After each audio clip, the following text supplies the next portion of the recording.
I've only really started dating men and women in the last couple of years. I think a lot of people will listen to this and be finding this out for the first time, to be honest. I like really reject the idea that queer people have to like come out because straight people don't have to come out. Yeah. Like no straight person has to stand in front of their parents and say like, dear mom and dad, since the day I was born, I knew like that's like a sucks that people have to do that. Sure. So I just am like, yeah, whatever. I'll tell whoever I want to tell and I'll date whoever I want to date and people can deal with that. Honestly, one of the best things about the PCT was I didn't have to tell people I already knew. Yeah. I didn't have to do this like big coming out thing to people that already knew me. I could just tell them if I wanted to or not. Yeah.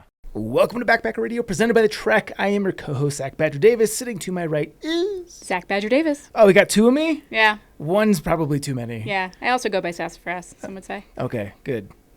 Only one of me. Still too much. A few reminders before we get to today's interview. Got a handful of reminders here. Blogger applications for 2026 are open. If you're taking on a long-distance trek next year and you want to be part of the baddest team in the backcountry, hit us up. Jess, what are some of the exciting things of the program? I'm putting you on the spot. Yeah, what aren't some of the exciting things? I mean, all of the benefits of posting on the trek, meaning emails, they'll go out to your friends and family. You're going to have all the formatting goodies, so your blogs will look nice and pretty. But you also get all the fun stuff like giveaways, a super secret trek newsletter only for you guys, and discounts. Am I missing anything? Sometimes their posts break the internet. Oh, yeah, that's true. Like they get sucked up into the giant internet algorithm, and then a lot of eyeballs will see posts. Mm-hmm. We see that. I mean, a lot of people are going to read the posts no matter what, but sometimes like a lot of people see them. Yeah, so it goes bonkers nutso. Yeah. So if you want to be part of a bonkers nutso circus, the Trek is it. And the link to be a part of the team is available in the show notes. Next is, if you thru-hiked the AT this year, we'd be very grateful for you to be a part of the AT Thru-Hiker survey. The results from this survey serve to be invaluable information for aspiring AT hikers. I think it takes about 10 minutes to complete the survey. Last I was given an estimate.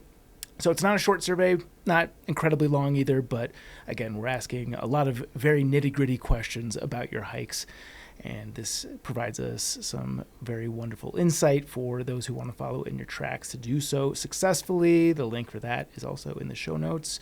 And I guess kind of the tail on that is if you thru-hiked the AT, PCT, or CDT this year, we're now doing our finisher series for each of those trails, the Triple Crown trails. So if you have your summit photos or your finisher photos, the links to get those to our series will be available in the show notes too. I need to stop saying in the show notes. I think that's implied. Yeah. I've been taking a shot every time you say it. Yeah. I'm hammered. You're doing good. Next is, I know I've talked about this quite a bit, but we're getting very close to this being a concrete thing, is the applications for Trail Correspondence 2026 are going to be open very soon. I don't think they'll be quite open as of the launch of this episode. So if you want to be in the know for when that becomes available, sign up for our newsletter. That's the place where all of the important Trek-related stuff goes out. And if you don't want to miss that, it happens all the time. People will be like, I really wanted to be a part of the live podcast or a job that you're offering or Trail Correspondence. It all goes to the newsletter. That's where all the best stuff Trek-related exists. So the link to get on that is in the notes that are on the show. Oh, that was better.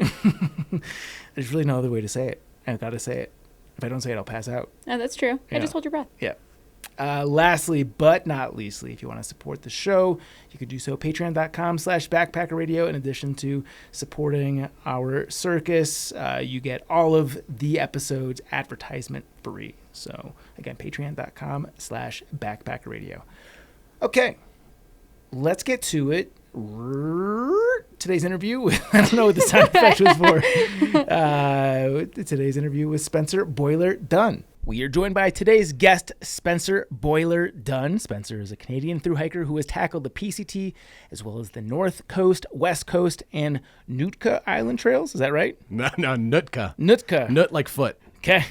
Damn, I was so close. Yeah, that's close. On Vancouver Island. In addition to hiking, Boiler is a podcaster, improv leader, and has worked for Parks Canada. The folks who recommended we interview him described him further as a pro-yapper, one of the most entertaining and captivating people I've ever met, and a hiker who's in it for a good story. Spencer, thank you so much for joining us here on Thank you Backpacker for Radio. having me. Sorry, I cut you off there. No, but, you're good. Pro-yapper. How does someone get Pro-yapper. such a description? Well, you know, designated yappers. That's like when you're hitchhiking and you need to have, you know, there's people that get you the ride and there's people that talk to the driver. Yeah, and I was sure. always designated yapper last summer. So you're sitting shotgun. Entertaining. Yeah. Yeah. I love chatting. Yeah. Yeah, there was a time period I hiked the PCT last summer, and there was a time period where my trail name could have been Side Quest because it just felt like I was always like talking to someone, and that led to me doing whatever, and then being in their car and then talking to them for 2 hours or whatever. Have you always been so extroverted? Yeah, yeah. I mean, by the time I was in high school, I was like talking to adults like they were my peers, and that was very easy for me very early on. But then I also participated in this high school improv program that then I went on to run. And did a lot of like improv and comedy performing and training. And so I think through that, I just got really good at. Yeah. So what is the art of improv? I know it's yes and. You always want to go with the story. Is there more to it than that? Honestly, it's easier than people think. I mean, I taught high school students how to do it, and they're really great at it because they just are like happy to, you know, be doing something. Yeah. But all you really have to do is just say yes to whatever the other person is doing. Got it. Yeah. It's also, I think, like, and this is maybe a good point about being a pro-yapper. You have to, which is not, I don't get paid to be a yapper, but is that you have to be okay being a little embarrassed. Everything is, you know, a little embarrassing. Yeah. If you're okay being like a bit cringe. Sure. I'm like pro-cringe. Yeah. Be a little bit embarrassing and the world opens up to you. That's one thing we excel at here at Backpacker Radio is we lean into our cringe for sure. So what's the story behind Boiler? I got it like day 3. It was early days. I shared a tent with a friend on like the second night. She had come down from Canada to hike the first like week with me. And we shared a tent. And on the next morning, I was like, how'd you sleep last night? She was like, horribly. You snored and you gave off so much heat in the tent that it was like unbearable. And she said it was like sleeping in the boiler room. And I was like, boilers are great. And then also like my friends and I have this joke that your boiler's like kind of, you know, like you know when a baseball player is like a great hitter but not necessarily known for running. Sure. They have like a bit of a paunch. Yeah. And my friends and I call that a boiler because it's like all power. And so when I'm like cruising up a hill, up some elevation, and I'm like sweating and giving off heat, I always go like, it's coming from the boiler, firing up the boiler. Do you have a list of favorite paunch baseball hitters that you can think of? Like Kyle Schwarber comes to mind. Yeah. Cecil Fielder. Yeah. Well, and I'm a Jays fan. Yeah. Because it's our only team. Yeah. Did you mention I'm from Canada? Yeah, you did. We'll get there. Yeah. Now you've really found my weak spot here, which is knowing baseball players' names. You knew enough that the heavy-set hitters can hit home runs, but not necessarily run the bases so well. Maybe obvious. Oh, that when they're running from third to home, and it's just like they're just giving it all they've got. Yeah. It's great. Yeah. So what is your origin story into the outdoors? Well, my family was big into outdoors. We like camped every summer, and my family has always had sort of a cabin on a lake somewhere. And my parents were really good at like making the outdoors accessible and fun to me and my brother. We did a lot of like scavenger hunts. I was never in like Boy Scouts, but we did a lot of like orienteering and compass using and all sorts of stuff when I was a kid. And then I think it probably ignited most when I moved to Alberta from Ontario to work for Parks Canada. So I did I worked for Banff for a season, and then I did 4 seasons in Jasper National Park. And that was where I was like, oh, the culture of this place is to hike and to camp and to be out in the woods. And that really started it off. Especially my first summer in Banff, I was like, oh, there are other adults my age that like to do this, and it's easy to do, and there's lots of trails to get on. And then when I got home from Jasper in 2019, I needed a project, and we have a trail in Ontario called the Bruce Trail, which is the longest continuous footpath in Canada, oldest continuous footpath in Canada. And it's 900 kilometers from Niagara Falls to the Bruce Peninsula. And I just did it over like a series of weekends. Like I did it over the course of a summer. And when I finished that trail also is really great because it's 9 sections. It's like 9 100-kilometer sections. And each section you get a badge for completing. And then you get another badge for doing the whole thing. So it's very like Pokemon. It's very like, we love a reward. We love a thing at the end that's like, you did the thing. So that was like a perfect trail to a rewards-based system. And then that was about 900 kilometers. And when I finished that, everyone said, like, what's next? And that was when I really started to go, like, I think it's the PCT. I had started listening to this podcast and a few other podcasts where people had talked about it, and I was, interested in the world of it, and had watched, obviously everyone watches like a YouTube documentary that makes them go like, oh yeah, I would be interested in doing that. And I think everyone thought I was nuts, as I'm sure you hear a lot. People like tell their parents or whatever that they're going to do the PCT. And then I just like kept doing the steps to go. Yeah. What is Parks Canada? Parks Canada is our version of your national park system. Okay. So it's the federally operated park system. And my job was bear guardian. You're protecting the bears? Well, kind of. In Banff, the job, oftentimes there's bears at the side of the road. I know you guys love talking about bears on this podcast. I wish, Chauncey isn't here, but bears are at the side of the road. Everyone pulls over to see the bears. That's like part of the experience of going to a national park. And so there's a team of people that manage the bears that like go and shoot them with paintballs or rubber bullets or deter them from being on the road or manage them, basically. And then there's also a team of people that manage the people. What a job to shoot non-lethal bullets at a bear. Which I never got to do. I think I maybe shot one paintball at one bear and missed. Yeah. But made the bear less afraid of humans. Like, yeah, they have this contraption and they're a terrible shot. Yeah. And sometimes like they color grade like, oh, that bear has a pink paintball in it, but that means it's like been into garbage today. They change the colors out. There's like a whole system and that was not my job because I wasn't trained for that. But what I was good at was talking to people, to pro-yapper. Yeah. So I would pull over to the side of the road. If the bear was like a safe distance away, we would get out and like have props and pamphlets and basically talk about bear safety with a bear at it, which was like so cool. And I saw hundreds of bears that season, grizzlies and black bears, because I was in the Canadian Rockies. And it was like working for the federal government. So I was like, it was a good summer job. I was getting paid really well. It was like in between semesters of university. So if you're in Banff, are you more likely to see a black bear or a grizzly? You know what? I saw more grizzlies in Banff than I did when I worked up in Jasper, which is like 3.5 hours north of Banff, up along the Icefields Parkway, through the Canadian Rockies, because Banff is like built into this like tiny pinch point in the mountains. So there's bears that come through, but you definitely are seeing grizzlies there. There's a grizzly bear there called the Boss. Have you guys talked about the Boss before? He's like a 700-pound grizzly bear. They think he's the largest front country like grizzly bear in Canada. Yeah. Or sorry, in the Rockies. Because out west where they're getting salmon, they're twice as big. They're like massive because they all just get protein. Yeah. But in the Rockies, they're mostly eating like grass and berries. Anyway, he was famous for like fighting a black bear. He got hit by a train and like didn't die, and like he just is like this monster of a bear. It's like the Chuck Norris legend. Like, yeah. He's like real. He's got real Terminator. The train lost the fight. Yeah. Yeah, and also the number of like guys that would come to the park and go like, I could take him though. Yeah, right. right. Like, whatever. There's no way you're fighting this bear, and also please don't. Yeah, nobody wins. No. Yeah, also the crazy part about that job was how much I saw like, oh, people like don't know how to act. Like putting their kids in front of bears to take pictures and trying to get a selfie with bears. And I just like couldn't believe how much people were just like getting out of their cars. Yeah. Do you refer to Banff as a national park? Yeah. What's the difference in vibe between a national park in Canada versus the US? Or is there much? I mean, obviously the geography dictates a lot of that, but like. They're honestly pretty similar. Okay. Like, especially when I moved up to Jasper, there's still like, I would do like public programming. We do like guided hikes, and there's campgrounds that are run by the federal government.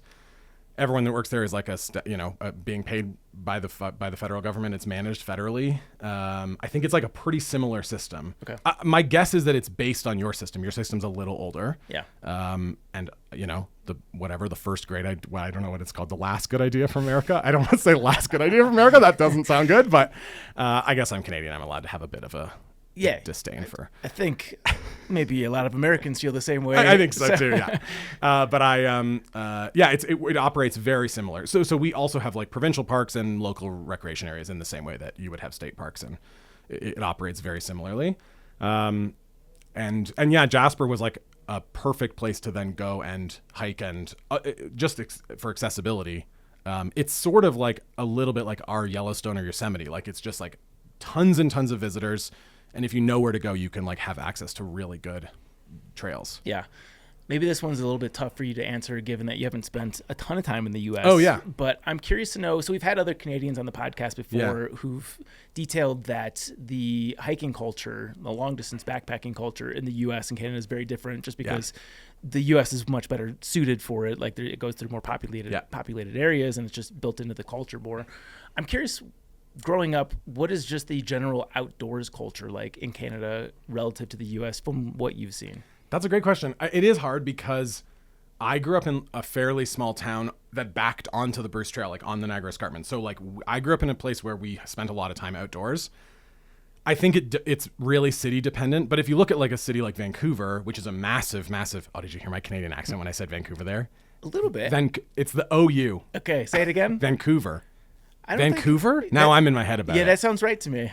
I don't know. I remember last summer. Maybe I say Canadian. Yeah, how would you say? Vancouver. Yeah, see, that sounds pretty. Yeah. How do you say the word ROUTE?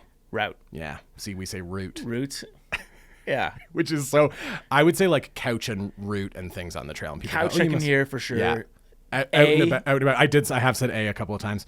One time last summer I said, it would be a nice day to be out on a boat. Yeah. And everyone went, come on, man. Yeah. That's like, you're putting it on. I went to school in Wisconsin, which is basically like Diet Canada. So the line gets very blurred there. Yeah. And also you guys do the same thing. They do the same thing in Wisconsin we do in Canada in the grocery store, which is where you go, just gonna sneak past you there. Yeah. I love it.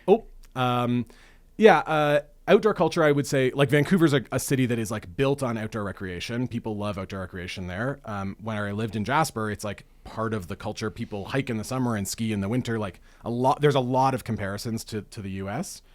The thing is, I grew up just maybe an hour outside of Toronto, which is like, also that's another Canadian way to say Toronto. We don't pronounce the second T. A lot of people would say Toronto. Yeah, but Toronto. We say Toronto. Okay.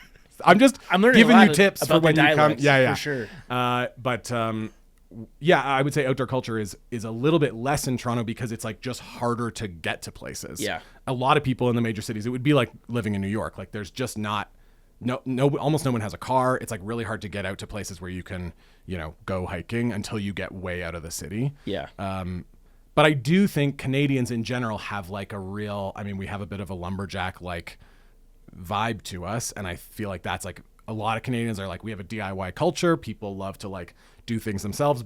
We always joke that like when you turn 30, you have to like pick a hobby, and everyone like picks like marathon running or hiking or camping. Like, they get really into some sort of outdoor activity. So I feel like it's like baked into the culture a little bit. Yeah. But where I live in Guelph, which is just outside of Toronto, the closest national park is like 3.5 hours for me. It would be like challenging to get to a national park. We have provincial parks closer than that, but if I want to go to a national park, it's like you have to have a car. Like there's no way to just like access it.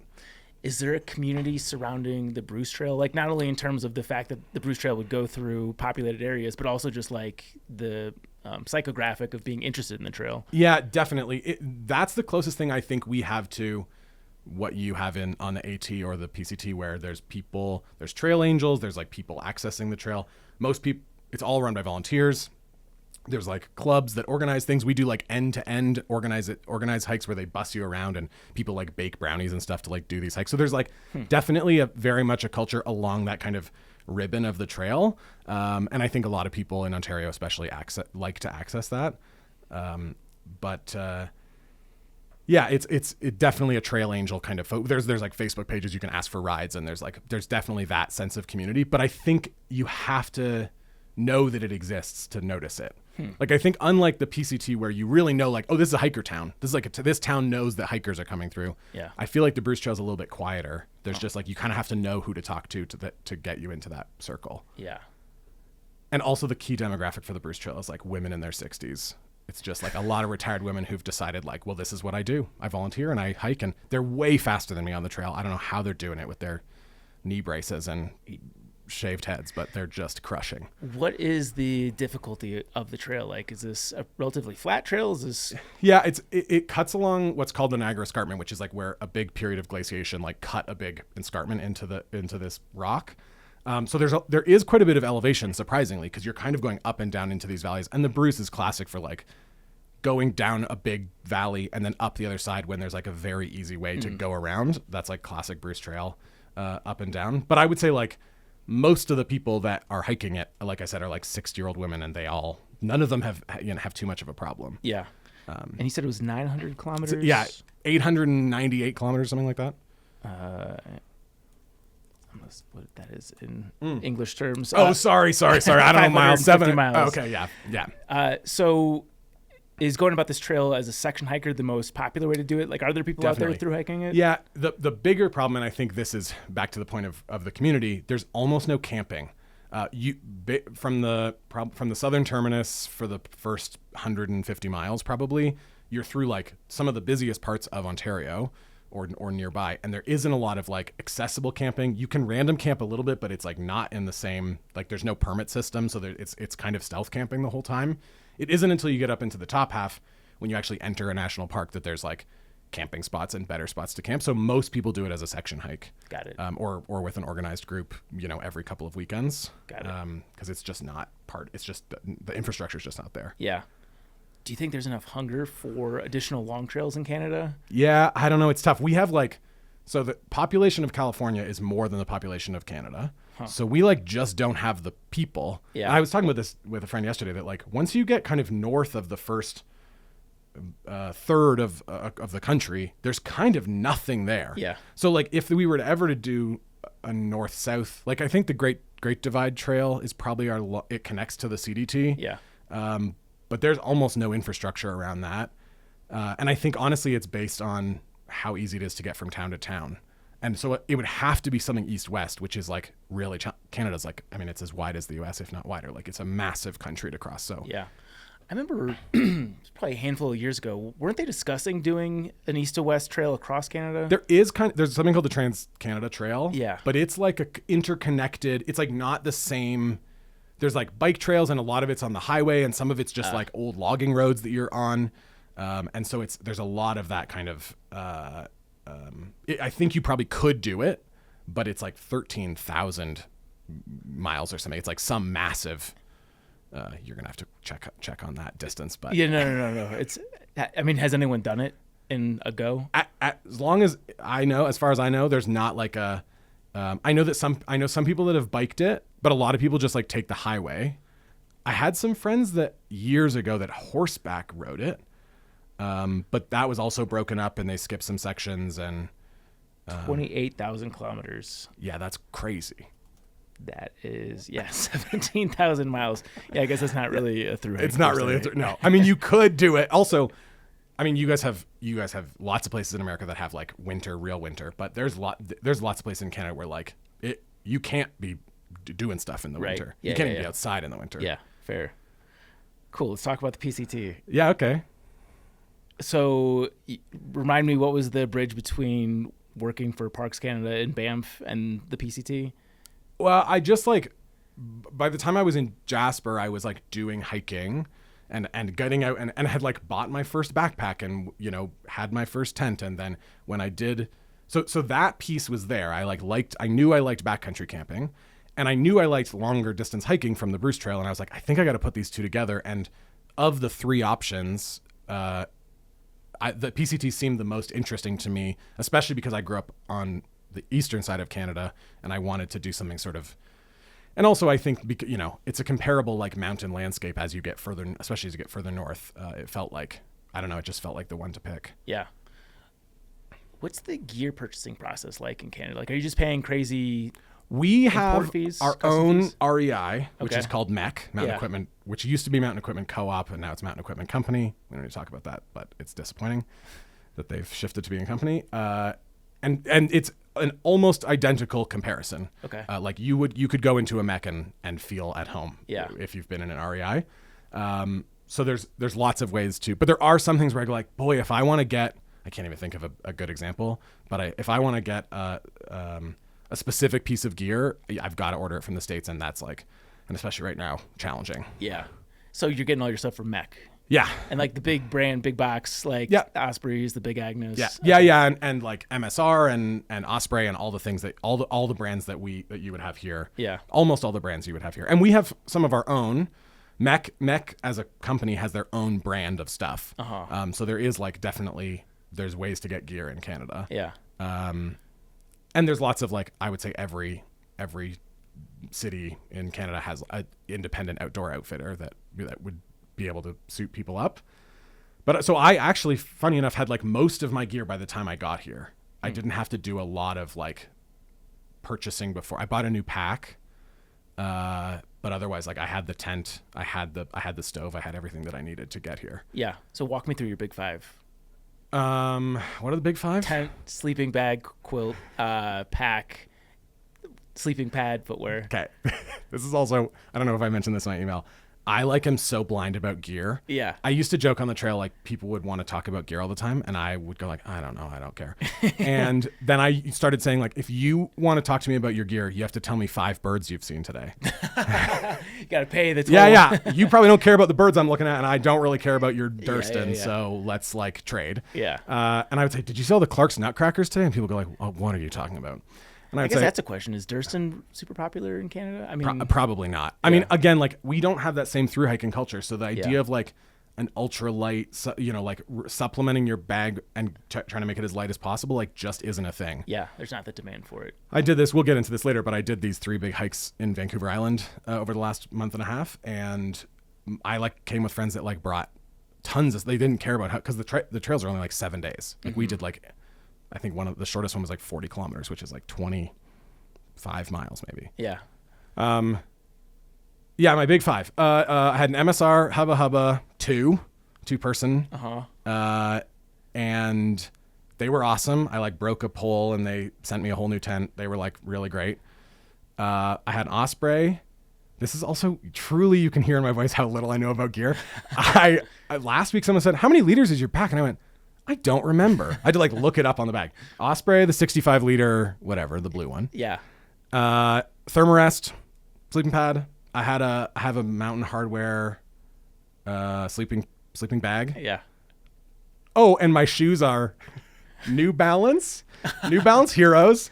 I have you're not gonna get this on cam. Yeah. I wish you could because what you're wearing, is it? Yeah, it is. Okay. This is what I wore last summer. Went through 5 pairs. Yeah. I wish you could. You really can't see my calves. Later we'll get a calf shot because that's the real. Calves That's are the really real moneymaker. Yeah. But I have collapsed arches, so I have no. I like when I was a teenager, I grew really tall really quickly and was a big guy, and it collapsed the arch in my foot. So I have like crazy flat feet. We couldn't figure it out for a long time. I would like walk around the halls like super hunched over and with my feet like outward like this, like ducks. And I finally got a really great foot doctor who like changed my life and gave me good orthotics. And he said like the only shoes you can wear and to do any activity are the ones that I'm like going to fit with your orthotics. I'm sure there were other options, but it just seemed like I got a discount from this guy. He works with like marathon runners. He like seemed to know what he was up to. Yeah. So I had to wear like horrible, like medical grade white New Balance shoes for when I was like 17 years old, which is like not an awesome look. Yeah. But then Your timing was just off because that's awesome now. I know. I look at so many things that I did when I was 17. I went like Hawaiian. I was really into Hawaiian shirts when I was 17, and now I'm like I'd be so cool. You were just ahead of your time. Yeah, Setting trends. I'm not sure graphic tees will ever be back in the way that I was wearing them in high school, but yeah. So I wore these New Balance shoes, and I mean I wear through them. They have Vibram soles, but I'm wearing through them like pretty fast. I'm like a big guy, and I'm pretty hard on shoes, and and the orthotics like have to be kept. I don't know, supported. Yeah. And so I was like really pounding away on shoes. So yeah, I think I went through 4 or 5 pairs. It's not that for 26. That's pretty normal. Else. Yeah. I mean, I missed all of Oregon and missed a lot of NorCal. So I didn't necessarily put that many. I still put 2,400 kilometers on them, but yeah, I don't know what that is in miles. 17 something. Scholars will debate. Yeah. just over, I would say 60% of the whole trail. Yeah.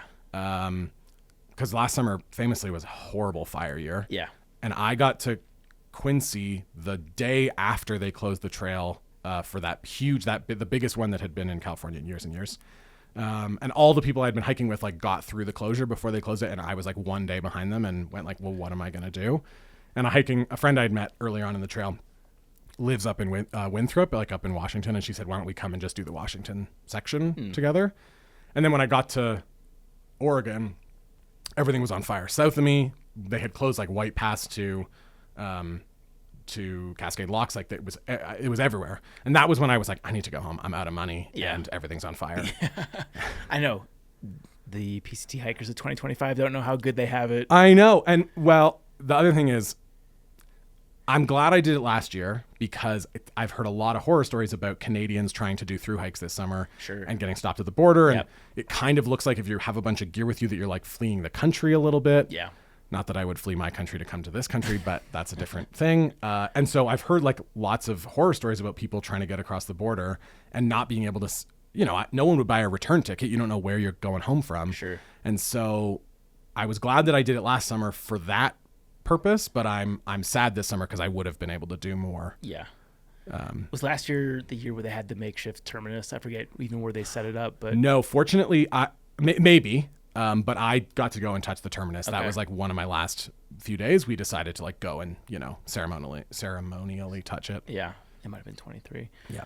So I have a note here that you're making pies on trail. Yeah, I made a list. I made 14 pies on the PCT, which is a record. I'm gonna throw it to the crowd. We'll submit this to Guinness. I know. I kept going like I'm never gonna set a fastest known time, but I will set the like pies per mile, the ppms. Basically, I love to make pies. In 2021, I made 52 pies in 52 weeks. I tried to make a different pie every week. Okay. What's your go-to pie? You're trying to impress someone. I have a really good peach pie recipe. Okay. Which you can reach out to me about if you want. Are you using actual whole peaches, canned peaches? What's the... Well, and this is controversial too. Fresh peaches, if you can get them, right now is a really good time to make peach pie. But in the winter, frozen is better than fresh because fresh, especially in Canada, it's all shipped in from somewhere else unripe so that it ripens on the truck. Yeah. So fresh stuff frozen stuff they at least freeze when it's ripest. But I've really found like you make a pie for a bunch of hikers, like you're making friends. For sure. It was like really easy. So I had this really great Memorial Day weekend in Tehachapi. Was like a huge weekend. I mean, Tehachapi's like kind of a hub. A lot of people take at least 1-0 there. And so 8 of us, I think, had rented an Airbnb. Like we just got like a massive kind of house that had a yard and a barbecue. And I said, well, I'm going to throw a barbecue. It's Memorial Day weekend. Like nice. I can't host anywhere else on this trail. And so we like went to Walmart. So you ran out of money, you say? Yeah, I know. It's so funny when I go like, oh, I ran out of money so quickly. Anyway, this barbecue I threw for a bunch of people. All these pies I was making. I also I went home to Canada halfway through the trail to go to my cousin's wedding in Victoria on Vancouver Island. And that was a lot of, I had to pay a lot of money to like travel, and I was coming in and out of Reno, and it was like, there was a lot of money being spent there. Sure. But, in Tehachapi we had this barbecue. It was like bring your own protein, but I made sides, and then I made 2 pies, and we just ate them over the course of the weekend. And then how big of a group are you getting to this barbecue? I think we had like 18 people. Nice. The Airbnb said like no more than 20 people in the backyard, and I was getting like people kept showing up, and I was like, I'm gonna get in trouble from the Airbnb. How does one go about getting the word out about this? Are you doing it on Far Out? Is this Facebook? Is it friends of friends? It was definitely friends. It was word of mouth. I also I would say I had like a rotating tramily. I never like really settled on like a one group the whole time. Yeah.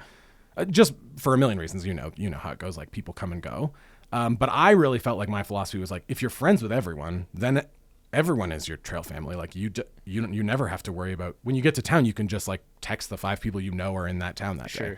So that barbecue became like all the disparate people that I had met up to that point.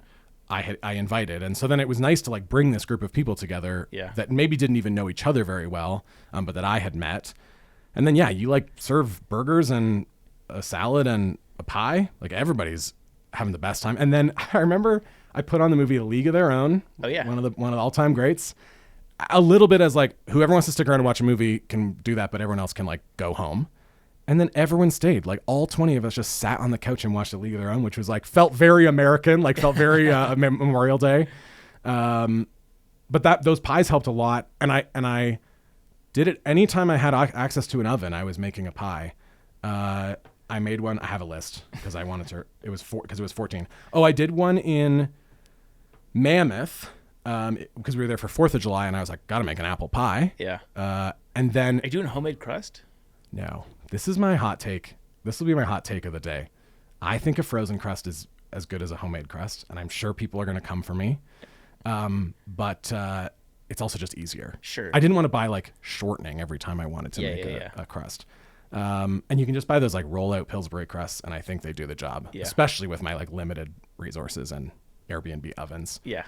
So I'd made an apple pie, and we only ate half of it. So I just went to the trailhead the next day when we got back on trail, and just any hiker that was going by, I was like, "You want a piece of apple pie?" And that ultimately, again, like talk about pie being a connector.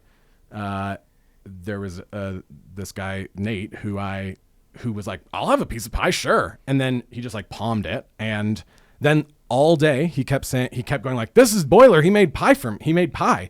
And his like daughter was hiking the trail, and I ended up hiking with her quite a bit. And then I stayed with him and his family in Portland, and that was like where we had a big party at the end of the year. Like there was just a million connections that I made because this guy happened to be at the trailhead like when I had a piece of pie in my hand for him.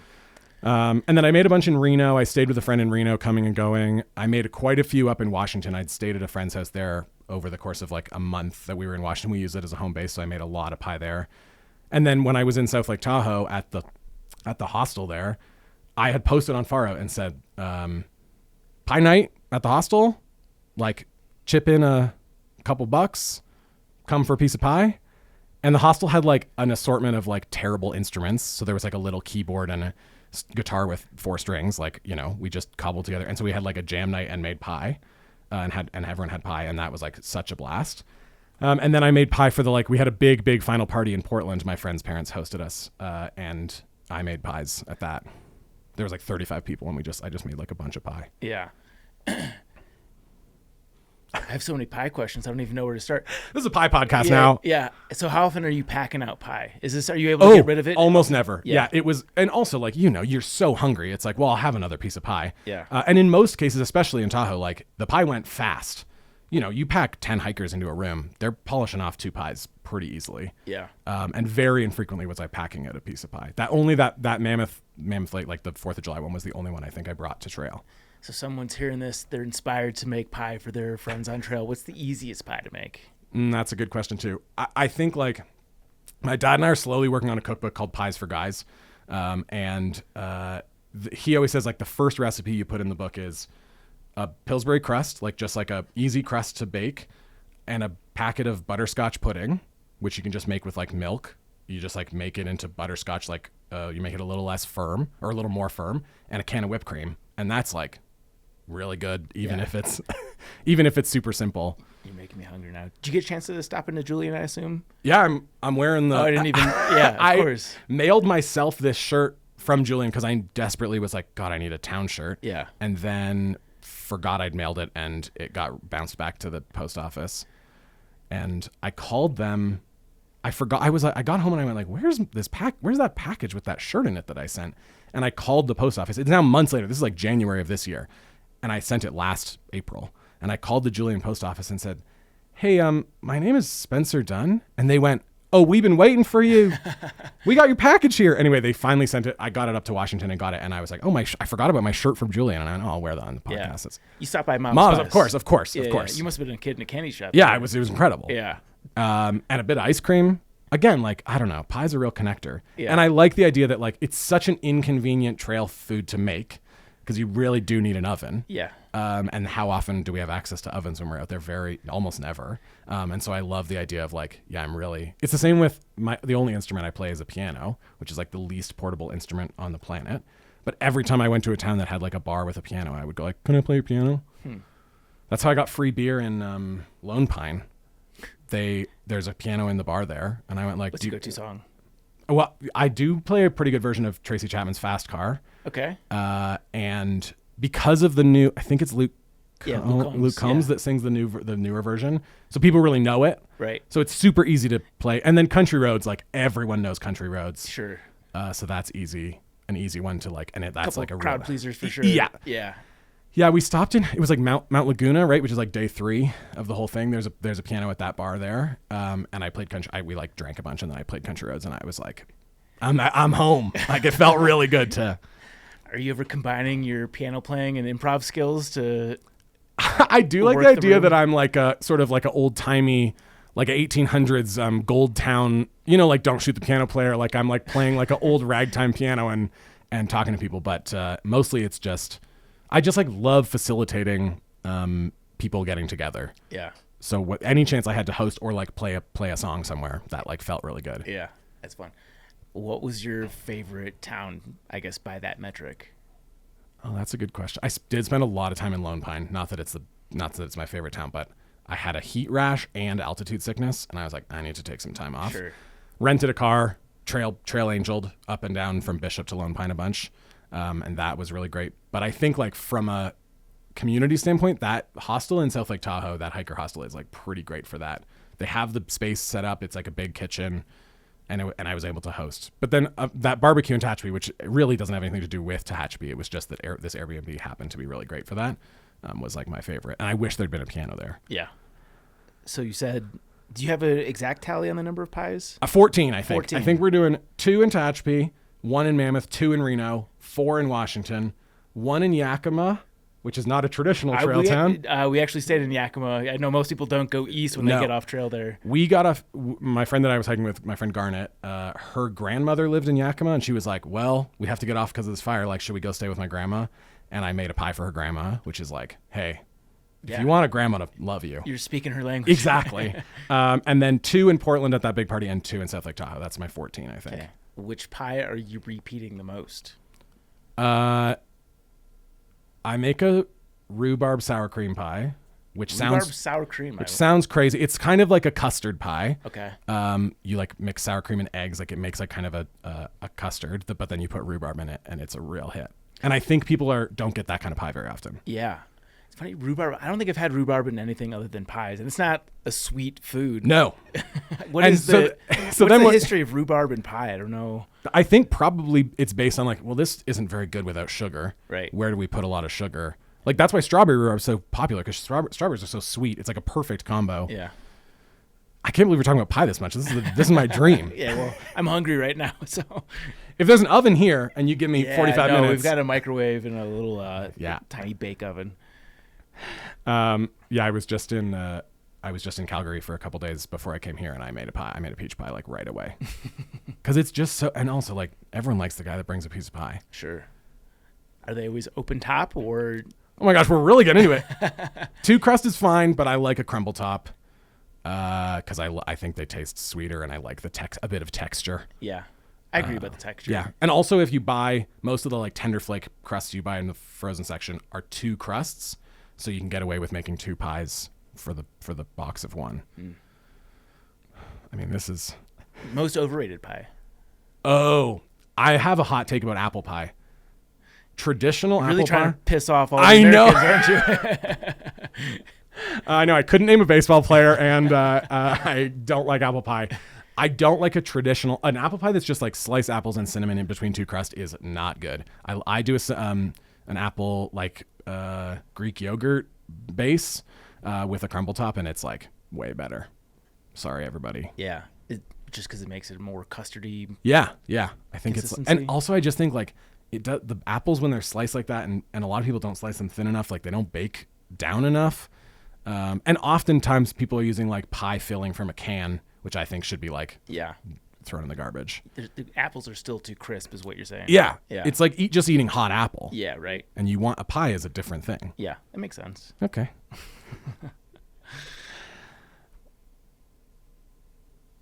So, as Mr. Popularity, I'm sure you've got a boatload of stories from the PCT hike. Yeah. Hosting parties everywhere. Anything else standing out to you? Yeah, I mean, there's definitely a couple things that stuff that I had sent ahead of time to talk about, which is one of the things that I think is really interesting. And I don't know if it's a fun story, but it's like an interesting thing that I really noticed. I'm like a bigger guy. I'm like a fatter bodied person. And I have done a lot of hiking in my life. The PCT was not my first like foray into camping or hiking. And I was really interested when I got to Campo and started that trip, seeing the way people reacted to the way I would say I don't look like a traditional thru hiker in my body. Sure. And I think people like are a bit thrown by that. And I think like often like quiet fat phobia like comes from people concern. It's often people like, well, we want you to be healthy is like a phrase that I want to shoot into the sun because it does not make any sense. but also like people would say like, have you hiked before? And I also had way too big a bag, as everyone does, but you're not the like skinny people on the trail that have too big a bag, like don't have the same scrutiny as like, I think people like thought I was like some big bumbling man with, which I am, but you know, I also know how to hike. Yeah. You have the experience. Yeah. Yeah. And also like a big part of the PCT for a lot of people is like learning how to do this, learning how to through hike. Unless you've done a major through hike before, like you often don't have that experience already. And so I really found in the first week and a half, like people, I was like a big guy and had a big pack, and I think people were like, "Have you done this before? Have you tackled this before? Have you done anything like this before?" And I wanted to be like, "Yeah, last summer I did 900K, and I have hiked all over the place, and also like leave me alone about it. Yeah. Like do your own, you know." I hate to use hike your own hike as like a way to say fuck off, but like it did feel that way sometimes. And then what was really interesting was I obviously lost a ton of weight on that trail. I lost like 55 pounds over the course of the summer. And it was interesting watching people's like, I stopped getting comments like that. Once I got to Tehachapi, I'd lost like 35 pounds. And also I think by that point, like I had proven like, well, I can do that. I'm here too. Like you guys aren't, you know, no one's, I'm doing this at the same pace as everyone else. Are you getting the scrutiny from other hikers or trail angels or? To start, I think it was probably just everyone. But by the time I got to Tehachapi, like it almost disappeared from everybody. I think because I was like, yeah, I've hiked here. You know, I started a month and a half ago and here I am now. What was really interesting was people's reactions back home.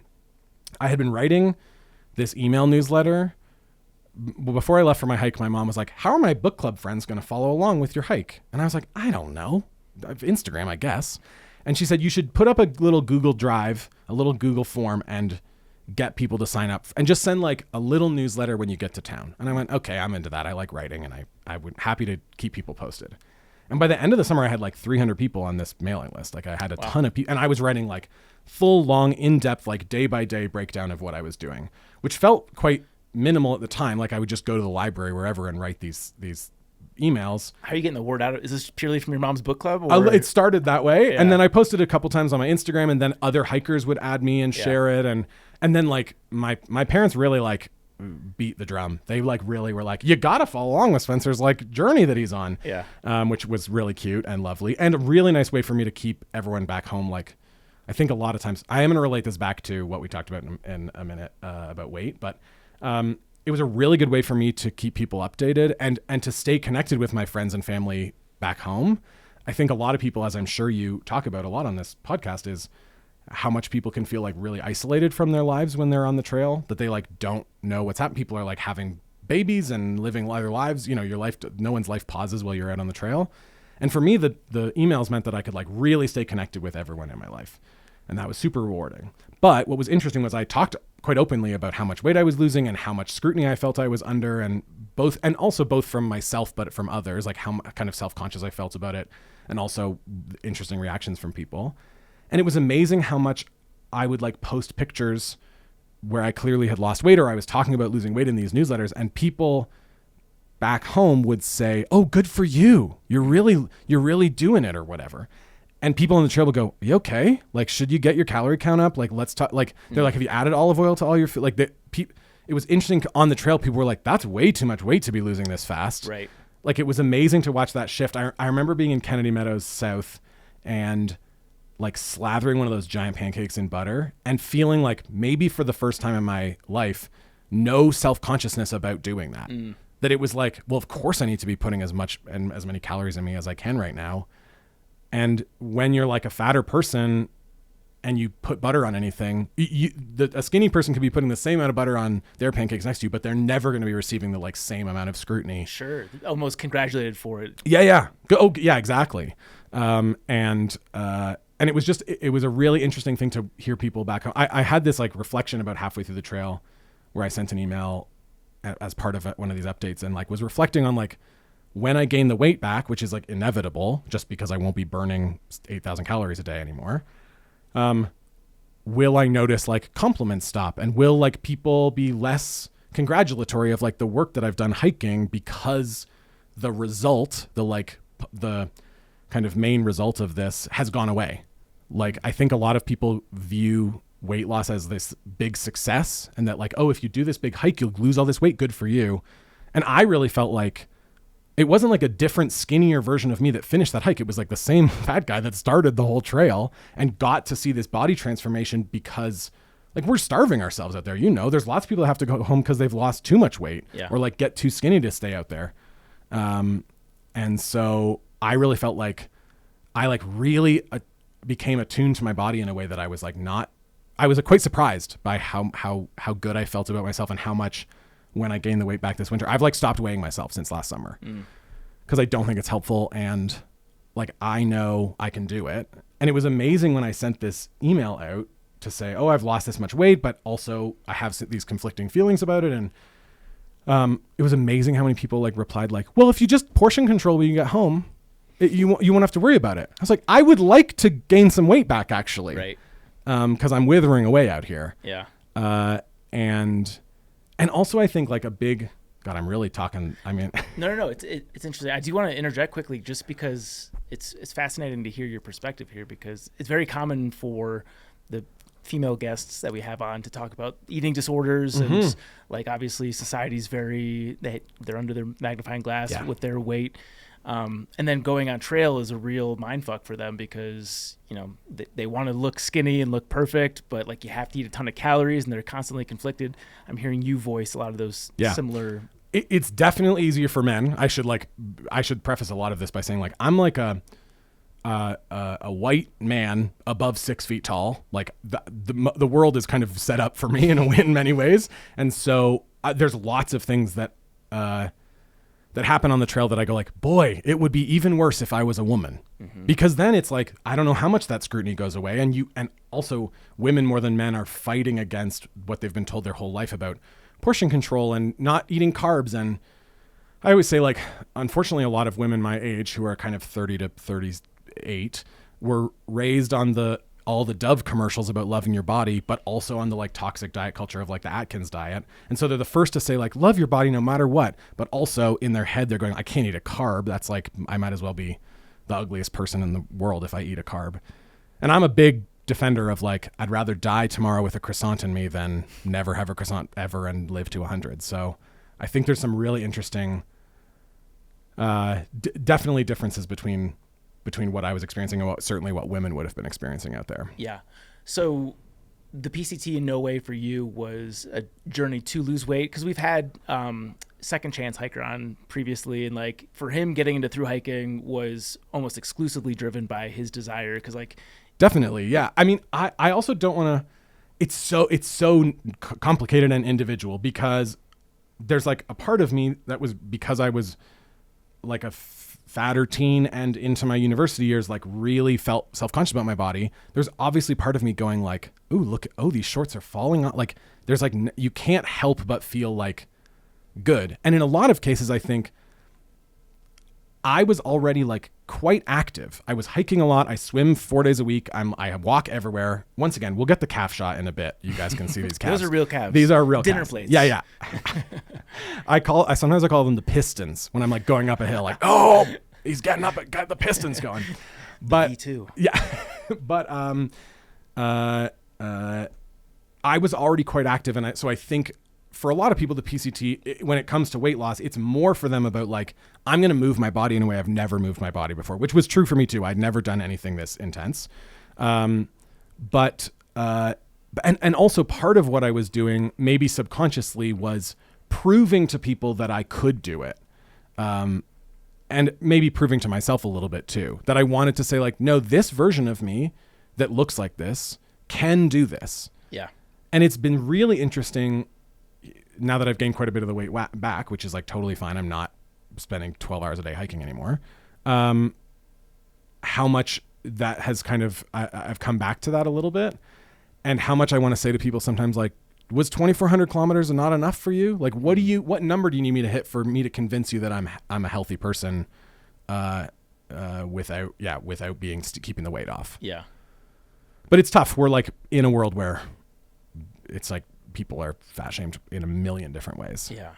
That's disappointing to me that you were feeling that from other hikers. Like, it makes sense to me. I think it was definitely probably only the first couple weeks.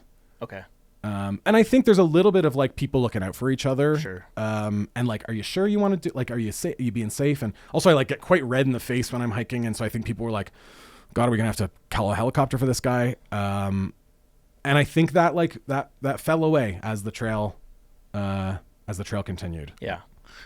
So somebody listening to this that is a plus size hiker Sure. that wants to follow your footsteps on the PCT, do you have any general advice for them? Yeah, I mean, do it. It took me a long time to get to the point where I was like, I'm doing this for me and not for anyone else. There was certainly an amount of time where I was thinking like, well, I'm going to prove that I can do this, or maybe I'll lose some weight and then people will like leave me alone a little. But I think like it's tough going into anything like that with the goal of weight loss means that you're going to, like, I had to fight a few times, like putting butter on my pancakes, to go like, put butter on your pancakes, quit scrutinizing yourself, or thinking, honestly, probably a lot of it is my own projected internalized fat phobia, where I was thinking like, well, other people are scrutinizing what I'm eating because that's how I've always felt about things, about the way people look at the way I eat. So I have to be really careful about navigating that. Yeah. But I think like, I don't know, do it. And if you do 10 kilometers, that's great. If you do 2,400, that's also great. If you do whatever, if you do an end to end, that's great. But like, don't do it for other people. Yeah. When you were losing weight really quickly, did you ever feel any issues with lack of energy? Because I know that's a common thing that I've heard. A common thing. I don't think so. I think my body, I don't know. Maybe I'm just lucky that like I have a malleable frame and that I can adapt a little bit. Like all the summers I worked in Jasper, I lost weight because I was just like moving around. Sure. I know I will put this calf up on this table at some point, but I feel like half my weight has got to be in my calves. They're just like turkey legs. Yeah, powder kegs, the pistons. Yeah. The other thing, back to the idea about the difference between men and women on the trail. I hope I'm going to change the subject if that's okay. A little bit. Do it. I'm sure. I'm not really letting you ask any questions, but here we are. It was interesting to me thinking about the difference between men and women on the trail and the way people are perceived, and also how many more, I'm sure you've talked about this on the podcast before, but how many more challenges women have on the trail because they suddenly become like objects of like desire for people. And I think that's like, it's very unfair for that to happen, because like we're all just trying to like find water and find a good place to sleep and pack the right way and get into the next town. Like that's everyone's goal. And then also women often have to add onto their list, like reject a man. Because I knew a few people that like came out onto the PCT to find love, and lots of people find love on the trail. But like, if you go in with the goal of like finding a person, then you end up like projecting, manic pixie dream girl kind of style. You like think that these cool hiker chicks are like there for you to date. Sure. And in a lot of cases, they're like, oh my God, leave me alone. Like, I'm just trying to live my life out here. Yeah. I think it goes both ways. I've met plenty of solo female hikers that are also absolutely looking for that, either a serious relationship or otherwise. But definitely a very different scene being the minority gender on trail. Definitely. Like, you have the pick of the litter, and if that's not something you're interested in, I imagine that's got to be exhausting. Yeah. Yeah, and especially like I knew women that were like dating people back home or gay, and they were like, I really would love to hike with this man who seems to be a really good friend to me. For sure. And then it's like, oh God, now I have to tell them to get lost. Yeah. The other thing is like I date across the gender spectrum. I date men and women.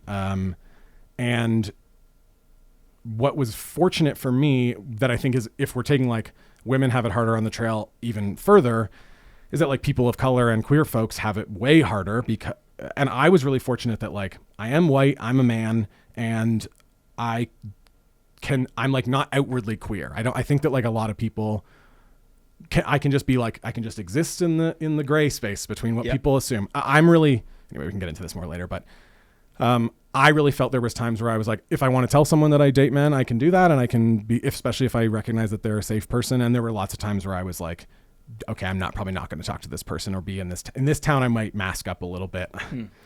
Did you ever have any uncomfortable situations on trail? There's only one. Most people, again, I only told who I felt I wanted to tell. Right. But there was one moment, Hiker Town? Yeah. Oh yeah. And then there's the Weeville Market, which is like another weird spot that we tried to go to because Hiker Town was like giving off some weird vibes that day. Sure. And then we ultimately were like, this place sucks too. Let's go to the Weeville Market. I'm sure they're not listening.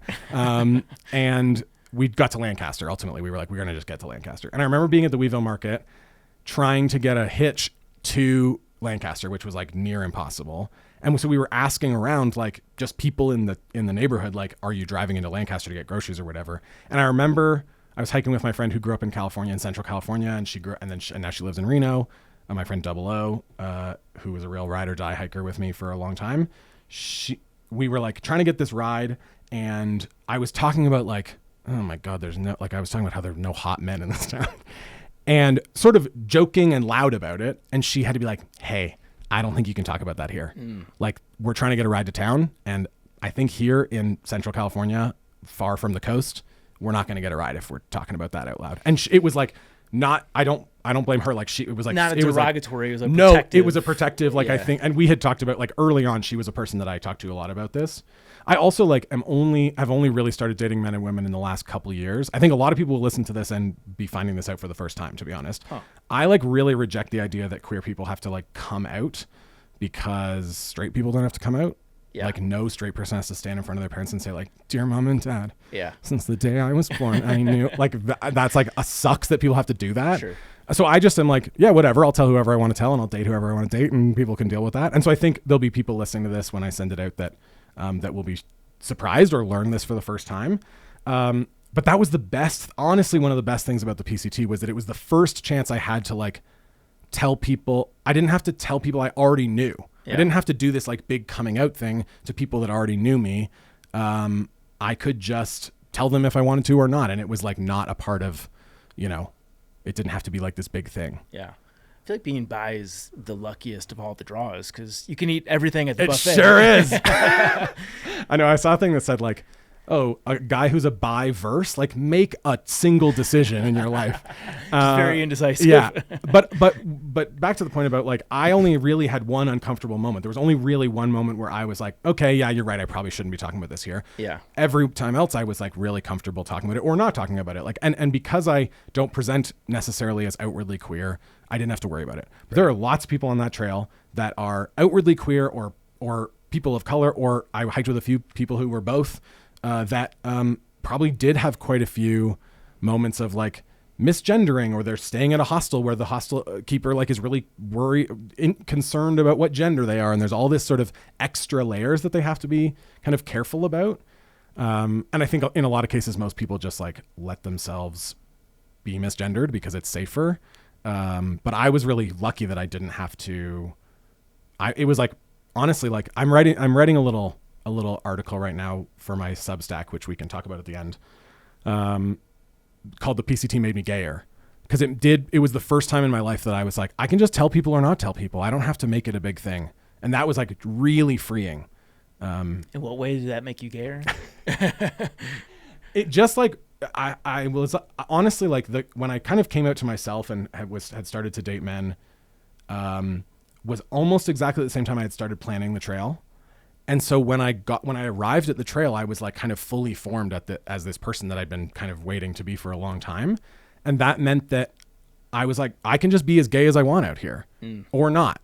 As opposed to like trying to navigate like, okay, what are my friends, parents, brothers going to say at Christmas that have known me since I was a kid and are going to say things like, oh, well, we've always known.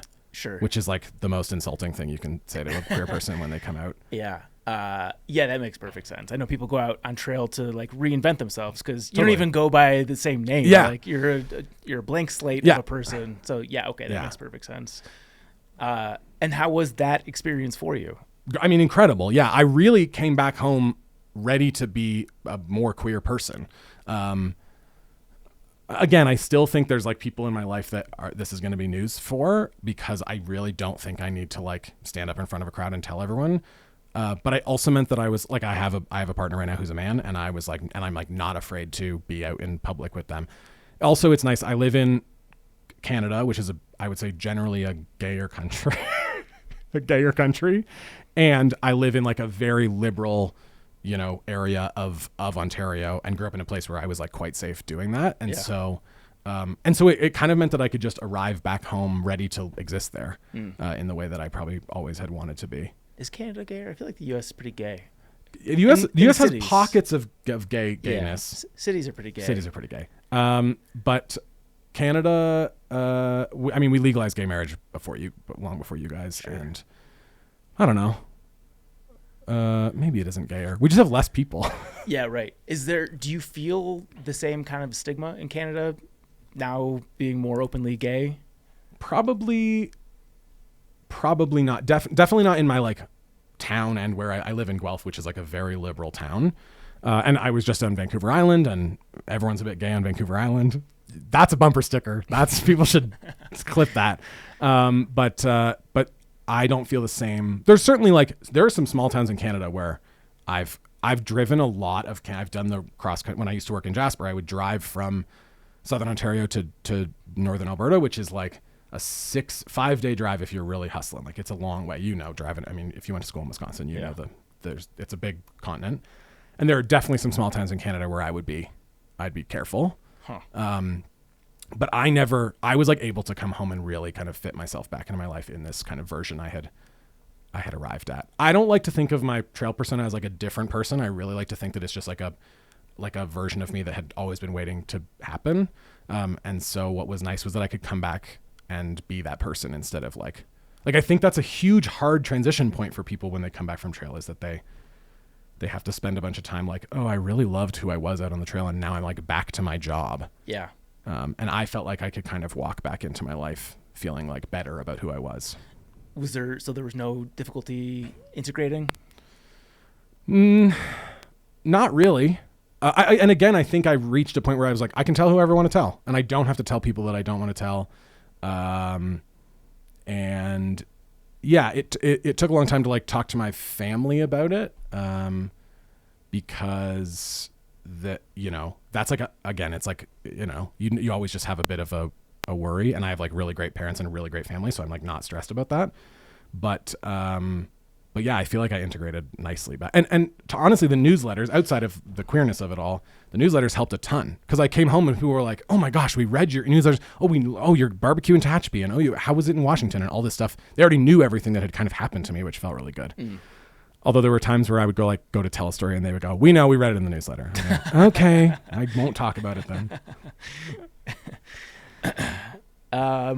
I have a note here, and potentially this is a typo, but it says life on trail as a BNOT. Oh, BNOT. Sorry, I really yelled that into the mic. You're good, because I know a BDOT. What's a BDOT? I learned this from Tate, which is a big deal on trail. Okay, big name on trail. Okay. Yeah. Right. So quick aside before we get to it is I looked up BNOT, just Google it. Yeah. Like I said, I know BDOT. And one of the first results was Urban Dictionary, and it literally means bust nuts on tit. Bust nut on tits. That would be crazy if I was like, hey, I'd love to talk about accessibility and fatness and being queer, and also busting nuts on tits. My friend who went by one of my favorite trail names, which is Menace. I love the trail name Menace. It's like, and it was perfect for him. He kept calling me a BNOT, because he would get to town and people would go, did you hear that Boiler made pie? Did you do that? People there was like rumors about me before I got to town. So that's how you got your reputation, was via pie. Yeah. Did you ever consider changing your trail name? Because Boiler doesn't really have positive associations. You really leaned into the fact that you're generating heat. Yeah, I feel like, and you don't, but it would be tough to boil a pie. There were definitely alternatives. There was like a bunch of other trail name options. SideQuest was one, and I feel like anything Pie Baker related would have fit. But Boiler stuck so quickly. Yeah, and I loved it. I really liked it a lot. Yeah, it's always good to have a self-deprecating trail name, because it means you've got a sense of humor. Yeah, and also like, I don't know, because my name is Spencer, so Boiler's like the ER at the end like kind of does make it sound a bit like a name, like it could be a name, and I don't know, I really liked it really quickly. Yeah, it's a good name. It stuck so fast. There are many, many people out there, I'm sure this is a very common thing, there are many people out there that do not know my real name, and it would take, one of the best parts about through hiking is the best. Yeah. There's lots of people that I interacted with a couple of times and then went like, I don't know I can't even look them up on Instagram. Yeah. It's always disappointing when you follow someone on Instagram and then you learn their real name. And It's you're like, oh, what? This is so much Your name's worse Jeff? than Professor Farts or whatever it is. Yeah. I hiked with a guy named Professor J. because he was a teacher and he smoked a lot of weed, and his last name was Jolly, and he was the best, and I love that trail name. You're Badger? Yeah. Yeah. Boring. It's because I went to school in Wisconsin. That's nice. Sort of. It's not as fun as Boiler. Badger and Boiler do sound like we could be a comedy duo. Yeah. There's definitely. Let's We're getting into some hijinks on trail. That was another option from a trail name, hijinks. Hijinks? I like really spend a lot of time in my life trying to get into hijinks. I think it's like so funny to be in like real sitcom moments. Yeah. Like I think from your intro, someone says that you're definitely in it for the story. Did you ever find yourself putting yourself into weird situations because you were after the story?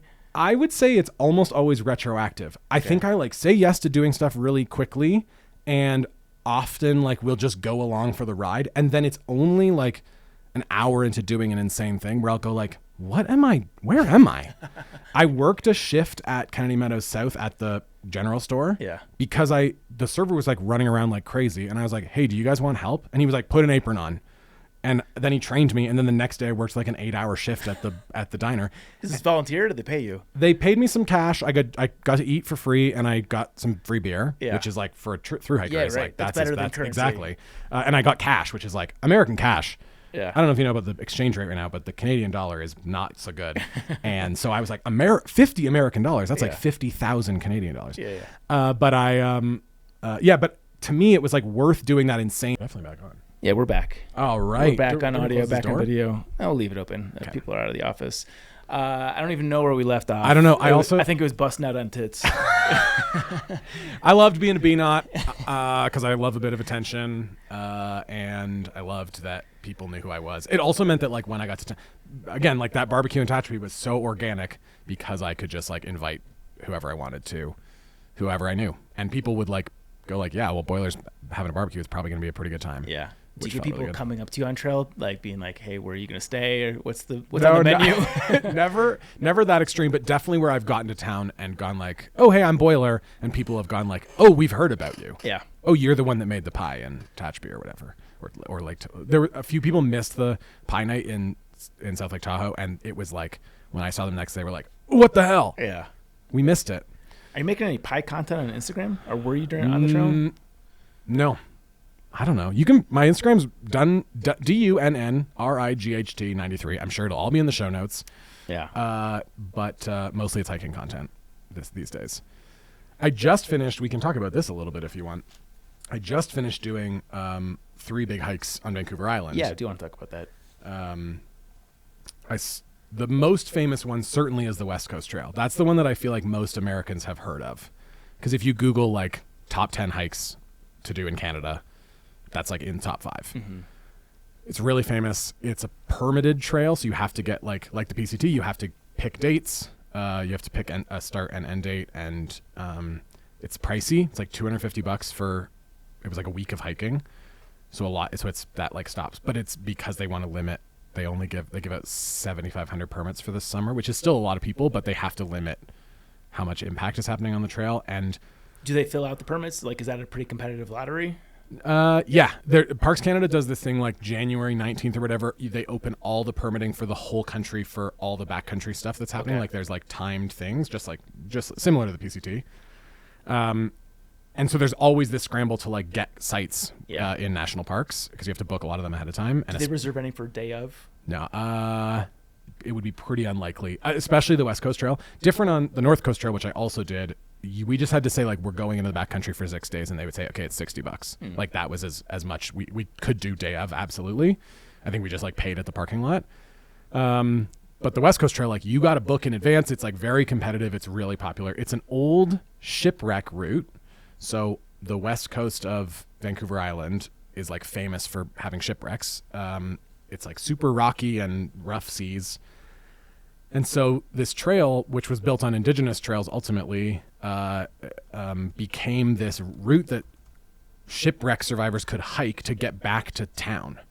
And so the trail now follows that traditional kind of route, which is really interesting, but also not easy. Like it was way harder. It was harder than any stretch of the PCT I had been on from a like technical standpoint. There's over 110 ladders. That's fun. It is fun. I have quite a big fear of heights, like specifically That's ladder climbing height. Not so fun. Although by like ladder 40, I'm like, oh, fuck it. Like I don't care anymore. Yeah. But some of the ladders are like 50 feet. Oh, damn. That's a real ladder. Like, and not vertical, but pretty close to vertical, and just down into a chasm. And then you cross the river at the bottom of the chasm, and then you go up the other side. And there's one day where it was like 5 kind of 40-foot ladders going down. Like you go down basically 100 feet into this pit, maybe more than that, 150 feet. And then you cross the river and you go up the other side, the same distance. And with 45 pounds or whatever on your back, with a pack, it was like quite challenging. Yeah. And you said that you'd become kind of immune to the ladders. Did that help you get over your fear of heights, or is it just It's funny, like I don't know, if we set up a ladder here, I'd be interested to see like did I fully get over it? Certainly by whatever day 4 on the West Coast Trail, I was like just so tired of doing them that I was like, yeah, whatever. Yeah. But it'd be fun if I'm over it now. Yeah. I did have to do a few where it's like just stare straight ahead, sing a little song, get yourself down this ladder. I was also hiking with that hike I did with, we were a group of 6, and the other 5 were all like trail runners and marathon runners, like super hyper athletes, which is like not my jam. And there was a lot of me going like, we can stop for lunch if you guys want. Like they really were like pushing hard. And I had the opposite experience on the North Coast Trail. I went with a friend from the PCT, my friend Garnet, who drove up, and then 2 friends from Vancouver. And it was like, hey, let's smoke weed topless on the beach and hang. Like it was like so casual. I don't think this is my email because it just happened to me. Truly, I think a hiking first for me was the tsunami warning we got. Oh shit! Because Vancouver Island is like, it's not the westernmost point of BC because BC goes all the way up to Alaska, but certainly Vancouver Island is like the first thing that would get hit by a tsunami coming east. Sure. And we got to camp. We're camping on the beach because it's all beach camping on those trails. It's like the most beautiful. It's like a huge white sand beach there's like shorebirds running along, the sun setting. It's a beach where we saw wolves. There's like sea wolves that run along this beach in the morning. Wow. It was like unbelievable. We get to camp. I Garmin text my mom to say like, not dead.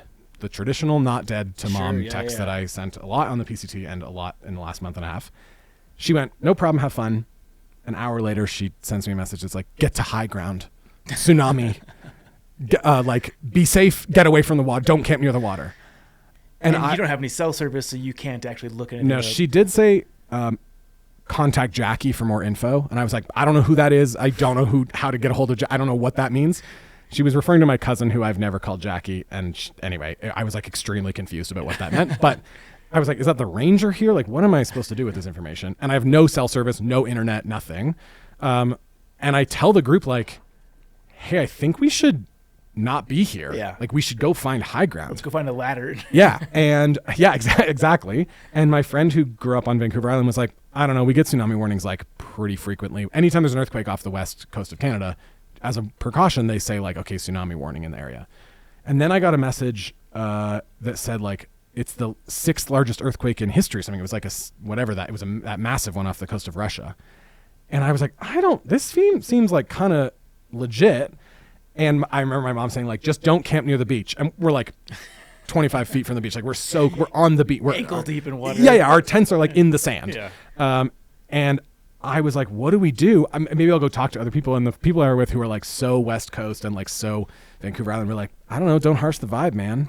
And I was like, I am trying really hard not to harsh the vibe, but I would love to not die in a tsunami tonight. And they were like, if we die in a tsunami, we die in what a way to go. And I was like, okay, sure. So I'm like trying to be cool, but also like panicking a little. And fortunately we were at a beach that had a parks ranger, like a BC Parks staff. And I was like, I'm just going to go talk to the ranger and see if they've heard anything. And when I went to talk to the ranger, she was like, yeah, I've been messaging my supervisor. We'll let you know if we have to evacuate. Like we're on gentle evacuation kind of notice. And then she said, by 11:30 tonight, we'll know if it's hit Russia or if it's hit Alaska. And if it's hit Alaska, we'll have to evacuate. And she said, so at 11:30, look for a flare. I'll shoot a flare gun up on the beach. And if I shoot the flare up, we have to go up that big hill. So we just like didn't pack up our stuff.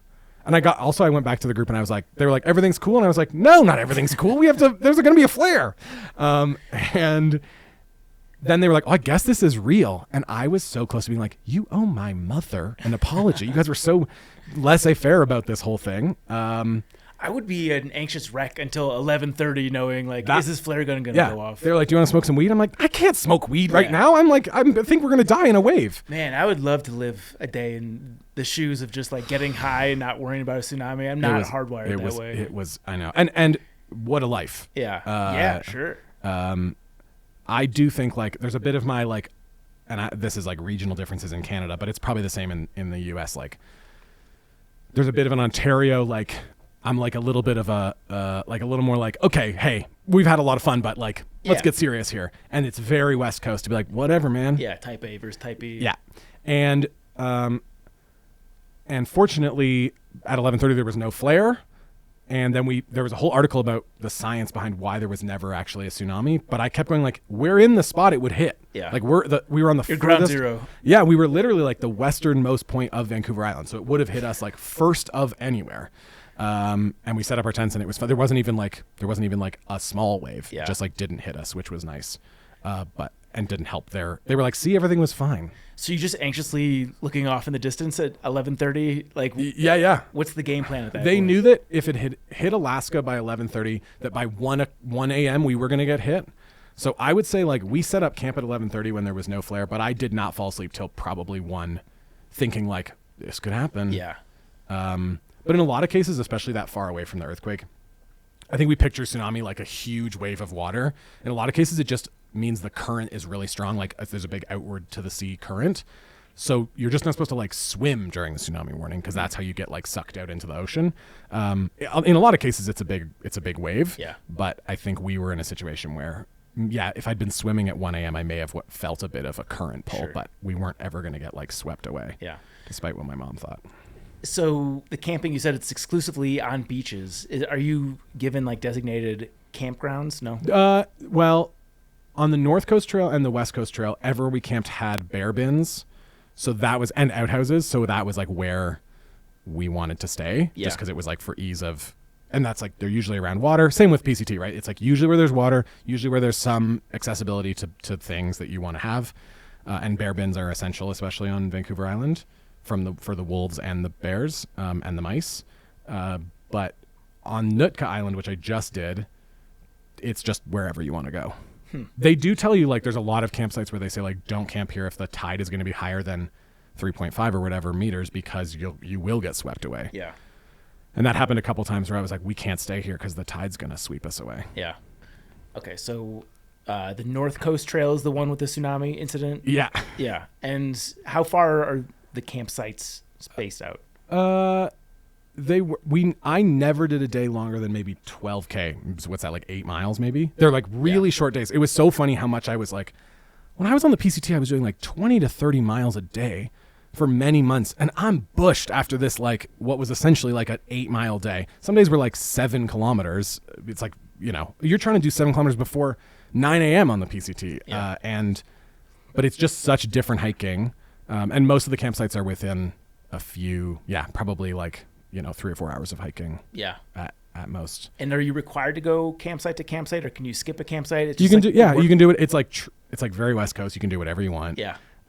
We stayed like a couple nights at one site and used it as like a home base to go and explore some other spots on the island. The West Coast Trail is a little more like you go campsite to campsite because there's only 10 campsites on the whole thing, and they're kind of the only spots you can camp, so you do plan them around that. But the North Coast Trail was like as relaxed as it could be. Tell me about seeing wolves. Oh, it was so cool. They're a subspecies of wolf that eats fish, so they're considered like semi-aquatic. They can swim. They like to eat salmon, and they live like on these beaches. So every morning we'd get up and see fresh wolf prints on all of the beaches. They're a little bit smaller than wolves you would see inland because they aren't eating the same kind of like large protein. And we saw it more similarly sized to like a coyote, or? Yeah, definitely the one we saw. I was like, oh, that's much smaller than wolves I've seen in the Rockies or in Ontario. Like they were like coyote size for sure, but they have such a different lope to them. Like they really look like a German Shepherd, like running, and you know how they kind of have that trot. Yeah. I missed the first wolf that the group saw, but we had seen so many wolf tracks that I was like, they've got to be around here somewhere. And then sea wolf. Oh yeah, if you look up, I think there's a David Attenborough short doc about them. Yeah, I mean they look like wolves. I would have never guessed that this is a smaller dog. Yeah. And I mean maybe we just saw smaller ones. The two that I saw were smaller, but yeah, they ran down the beach towards us at one point. One of them did, and then when I did Nootka last week, I got up at maybe 6 a.m. to see if there was anything out because they come out really early. I hear the Canadian now. Out. Yeah. Out. I really got out of my tent at about 6 and went and saw tons of wolf tracks, like where they'd been playing and jumping and clearly chasing each other around the beach, which was really cool. And I was like, I think I'm just going to sit by my tent with my coffee and wait. And then at 30 minutes later, I saw a wolf coming down the beach. There's this big river you had to cross. And my friend who was with me, who does YouTube videos and has a really great hiking Instagram, he wanted footage of these wolves so badly, of course. And I was shaking his tent at 6:45, like, you need to get up right now. And he went from asleep to filming in 45 seconds. I've never seen him move that fast in his life. And I kept going it's moving fast because they really are trotting down the beach. And we watched it jump into the river and swim across the river and then hop up on the other side and just sprint down the beach. I think they mostly just come out in the morning when it's really quiet. Yeah. Are they any threat to people? No. I mean, if I sprinted up to it and yelled at it, it probably wouldn't have been happy, but they're really skittish of people. Yeah. The only threat they have is if you leave on nights when they're really active, if you leave your shoes outside of your tent, they'll come and take your shoes, which is the most adorable, if they are just dogs. Yeah, right. They'll the wolf pups will come and take your shoes from your vestibule, That's which amazing. is so cute. Yeah. And we saw lots of bears, and that trip was we saw sea otters, we saw humpback whales, we saw an orca, we saw we saw sea lions and seals and eagles, more bald eagles than I've ever seen in my whole life. It was just constant. Yeah. You strike me as someone who's not afraid of any wildlife encounter. No, probably a little too relaxed about it, to be honest. Bears are my tsunamis. I'm not scared of bears at all. I think because I spent 5 summers working with bears. Yeah. And most black bears is what we're seeing on Vancouver Island. They do not want anything to do with you. And if you make some noise and give them space, they're not interested in you at all. Grizzlies are a little bit scarier. The ones in the Rockies are a little bit less intimidating than the ones out on the West Coast. But we can get into it if you want, because I love talking about it's funny bears. that you're saying that, because in the previous podcast, it hasn't come out yet, but there's a story of a hiker who got in an altercation with a grizzly. Really? Yeah. The story's too crazy for me to even give Sure. it any justice, but legitimately, he was positive he was going to die. He was chasing it with a boulder, trying to smash it on the head, because the thing kept bluff charging him, and he's like, if I don't fight back, this thing's never going to leave me alone. The story goes on. That's literally just the most brief synopsis. I'll have to listen to the episode that comes out before this one. I mean, I think we used to say when I worked for parks that you treat all bears like a drunk person at the bar. If you're picking a fight with them, they're gonna swing at you. Sure. But if you spend a bunch of time going hey, you go that way, I'm gonna go this way, we're cool, they generally leave you alone. Yeah. Because they don't see us as food. They only see us as a threat to what they're doing. Right. Because we're way too much work and we have no calorie. We're not worth the fight. I bet we don't even taste that good. No. Too much Mountain Dew. No. I know I read, this is a dark turn from this, but I read this book while I was hiking. I listened to an audiobook called The Indifferent Stars Above, which everyone should listen to. It's really good, or read. And it's about the Donner Party and them hiking through. And I wanted to time it with when we were hiking through Donner Pass, because I was like, oh, it's cool. It's a 4D experience. I'm going to be in the pass where they died as I'm reading this. And then I was like, this is way sadder than I don't know why I planned this. There's a part in the book where they go and then they got to Truckee Lake, and I was like, oh, fun. That's right where I am. And then it's and they ate they eat each other is what happens. I know, spoiler. Spoiler alert for the Donner Party. They don't all live. Some of them do. It sounds to me like eating people would be pretty rough. Yeah. Especially for a person. But I'm curious from a bear's perspective. Is this is probably. I think it's probably we just aren't and I say this with all the kindness in the world to the first half of this podcast, but we aren't fatty enough. Yeah. We don't have the meat. An elk is incredible. That's what a good food source for a bear. Yeah. When I worked in Banff, I got really close to some bears and a few grizzlies where I was like, that probably was a little too close. But all it taught me was that like they just want to be left alone, which is a nice thing to know. Okay, so you did these 3 trails. Yeah. We'll do the requisite fuck, marry, kill. Oh, God. And we're gonna backtrack too, because obviously I want to learn more about. Yeah. I do want to. Well, then, and like I took a float plane. That was really cool. We did that. I've never done stuff. Yeah, Nootka. Yeah. Nootka also has 500 people that do it every year, so it is like dead quiet if you want a trail that's where you're basically by yourself. I'm gonna say I'm gonna fuck the North Coast Trail. Okay. Because it was like we were smoking weed with our tops off. Like it was like so sexy, and the tsunami, like the danger element. You know, it was like, and it was the first like big coastal hike I had done. I'm going to kill the West Coast Trail. Sorry, West Coast Trail. I know everyone loves to do it, but the permitting's not very fun. It rained a lot, and the views were like not as nice as I thought they were going to be. Is that bad luck, or are you just going to get rained on the West Coast Trail? Well, yeah. I mean, we had unseasonable rain. We had like more rain on 2 of the days than normally they would, but on the West Coast, like especially in the Pacific Northwest, especially that far out on the west coast of Vancouver Island, like you have to plan for rain. Because someone said like, oh, did you get a lot of rain on the PCT? And I was like, I think we had a day of rain total, like all added up all together over 4 months. So I'm going to kill the West Coast Trail. Sorry, everybody. I know it's very popular. And I'm going to marry Nootka because it was so fun. I did it with a friend from high school who lives on Vancouver Island now. We like reunited and did this big hike together. And it was so beautiful. And we took a boat to the start, and that's where we saw whales and otters. And they basically just drop you on this rock at low tide, and you have to cross this like lagoon that you can't access at high tide. And then you follow these, the west coast of this island. It's like the largest island off the west coast of Vancouver Island. And then when you get to the end, you end in this place called Friendly Cove, which is like 3 buildings. It's like a lighthouse and a burger shack and a carver's house. And some woman named Sugar makes you a burger if you ask. Yeah. And then a float plane picked us up and flew us back to where we started. That's an adventure. How long is this one? 5 days at 40 kilometers. Yeah. I don't know what that is, like 22 miles. Yeah. It's like pretty short. Well, making you do a lot of math here on Backpacker Radio. Okay, so just give me the quick hits from comparing the 3 trails and their duration distance. North Coast Trail is about 80K. We cut the last 9K off. You guys are just going to just pull your calculators up and do the mile to kilometer to mile. 0.62. It's about 80K.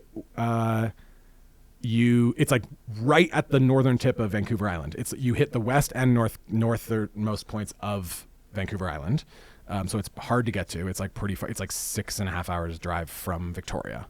So it's like not easy to get to. Do you rent a car? Is there a shuttle service? I fortunately had that friend who drove up from Washington, my friend Garnet, who is a PCT hiker.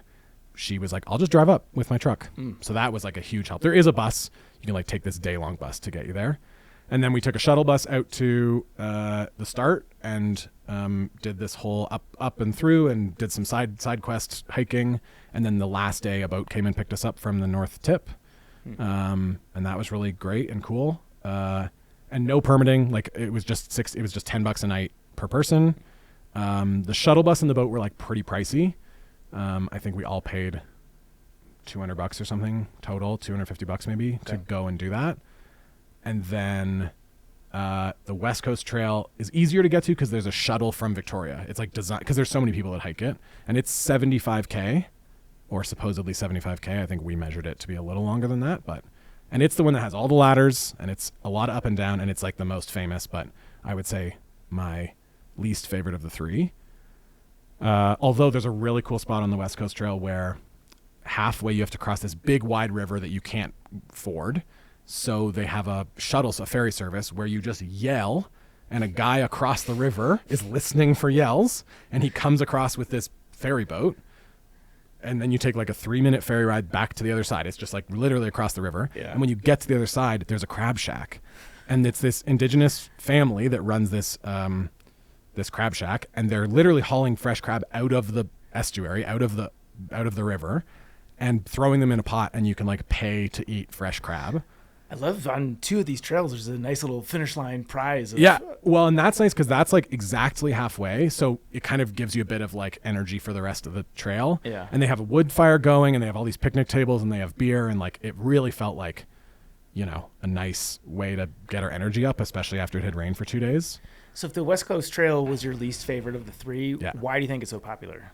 I think it's like the easiest one to get to because you can fly to Victoria, which is and if you're like in Seattle, it's like you can take a ferry to Victoria pretty easily. And then there's a shuttle that picks you up in Victoria. It's run by Parks Canada. It's like a federally mandated park, part of Pacific Rim National Park. So it's really well advertised. If you Google hikes in Canada, that's obviously going to be one of them. Parks Canada has a stake in the game. You have to take like a little orientation when you start, but I think that's probably why it's the most popular. It's also like really interesting coastal hiking, and the ladders I think kind of add like an element of adventure to it. Yeah. And then Nootka I would say is the hardest one to get to. You really have to get yourself to a small town to take a boat to hike this thing that no one hikes, to take a plane to a different small town that no one knows. And maybe that was why I would marry it, because it was just so different. Yeah. Are you encountering other hikers on that trail? Nootka, we met a few, and it was nice to. Professional yapper here. Like anyone I see on the trail, I'm gonna talk to. Yeah. The West Coast Trail felt the most like the PCT, where you might start because you have to do this orientation all together. So you recognize faces. Everyone's doing it in about 7 days, and so you really do meet people that you get to know along the way. And so that's super social. But Nootka, like, there's 500 people that do it in the year, so we probably saw 20 people in 5 days, 25 people in 5 days. So that's just like not enough people to. We're of course talking to them because you'd see another human, right? But it's not the same. Like something I loved so much about the PCT, and it's why I think I wouldn't mind doing the AT one day, is how social it was. You would thrive on the AT. I would. Yeah. The AT was made for you. pies all the way up and down. Yeah. Yeah, I think that's probably. I don't think I can really do a through hike. First of all, I can't do another 5 or 6 month through hike for a while because I don't have any money. But I don't think I can do one in America until maybe you have a different administration. Yeah. It's just challenging. Our countries aren't like necessarily friendly right now. It is unfortunate. Yeah, it's too bad because I really do. I like coming here, and the PCT was like, I spent 5 months in California and Oregon and Washington, and I loved it. Yeah. And everyone I met from America I really liked, but I did love talking about, and we can talk about this a bit, the differences between Canadians. And what I love about Canada is that we have things in Canada that are like mega, mega famous in Canada that Americans have never even. I'm going to say some names to you, and sure. Yeah, this is quiz me. Canadian this quiz. is a new segment. Okay, have you ever heard of Terry Fox? No. It's okay to say no to Yeah. these. Terry Fox is maybe top 5 most famous Canadians of all time. Okay. He was a young man who had cancer, who lost a leg to cancer, and then tried to run across Canada, and he was raising money for a cancer foundation. And the Terry Fox Foundation is like one of the biggest charities in Canada. School children like take a day off school to go and hike the Terry Fox like walk every year. People raise crazy amounts of money. He's like, if you were to build a Canadian Mount Rushmore, like 99% of Canadians would put Terry Fox on this No thing. shit. And in America, that name means nothing. Yeah, no, I don't even think in passing. No. Yeah. The other one that more people have heard of, and generally if you're from the East, like if you're from New York, do you know the band The Tragically Hip? The name is familiar. They are a band that, like, in Canada, and I asked this, I'm just parroting what I used to say on the PCT. The Tragically Hip, again, top 5 most famous Canadian bands of all time. Gord Downie, who's the singer of Tragically Hip, the lead singer of Tragically Hip. This is sad. Also, all these are such sad stories. He found out he was going to die of cancer. He had, like, a terminal cancer. And they did one last tour so that Canadians could go and see them one last time. And they played their last show in Kingston, Ontario. And our national news broadcaster, CBC, is like, we have a national news service, live streamed it for the whole country. Like, towns shut down to watch this last Tragically Hip concert. People it was like, and when he died, ultimately, like, it was a national day of mourning. Like, Gord Downie, like, was deified in Canada that day. And again, like, no one in Canada. I played some Tragically Hip for a friend, and I'm not even a huge fan of the Hips music. But I played some Tragically Hip for my friend Double O at some point. And she was like, oh, they're kind of like your version of Hootie and the Blowfish. And I went, how dare you? Now I have to hear it. You should put on I mean, Bob Cajun is one of their most famous. Wheat Kings. Here we go. Oh, yeah. There's... I don't want to play too much of it because otherwise... Yeah, I was going to say you're going to get in trouble. Yeah. Based on that small sample, I don't think I've heard either of those songs. Yeah. And there are like that first little guitar riff from Wheat Kings. Yeah. There are like, again, like 85% of Canadians would hear that and know every word to that song. It's like crazy.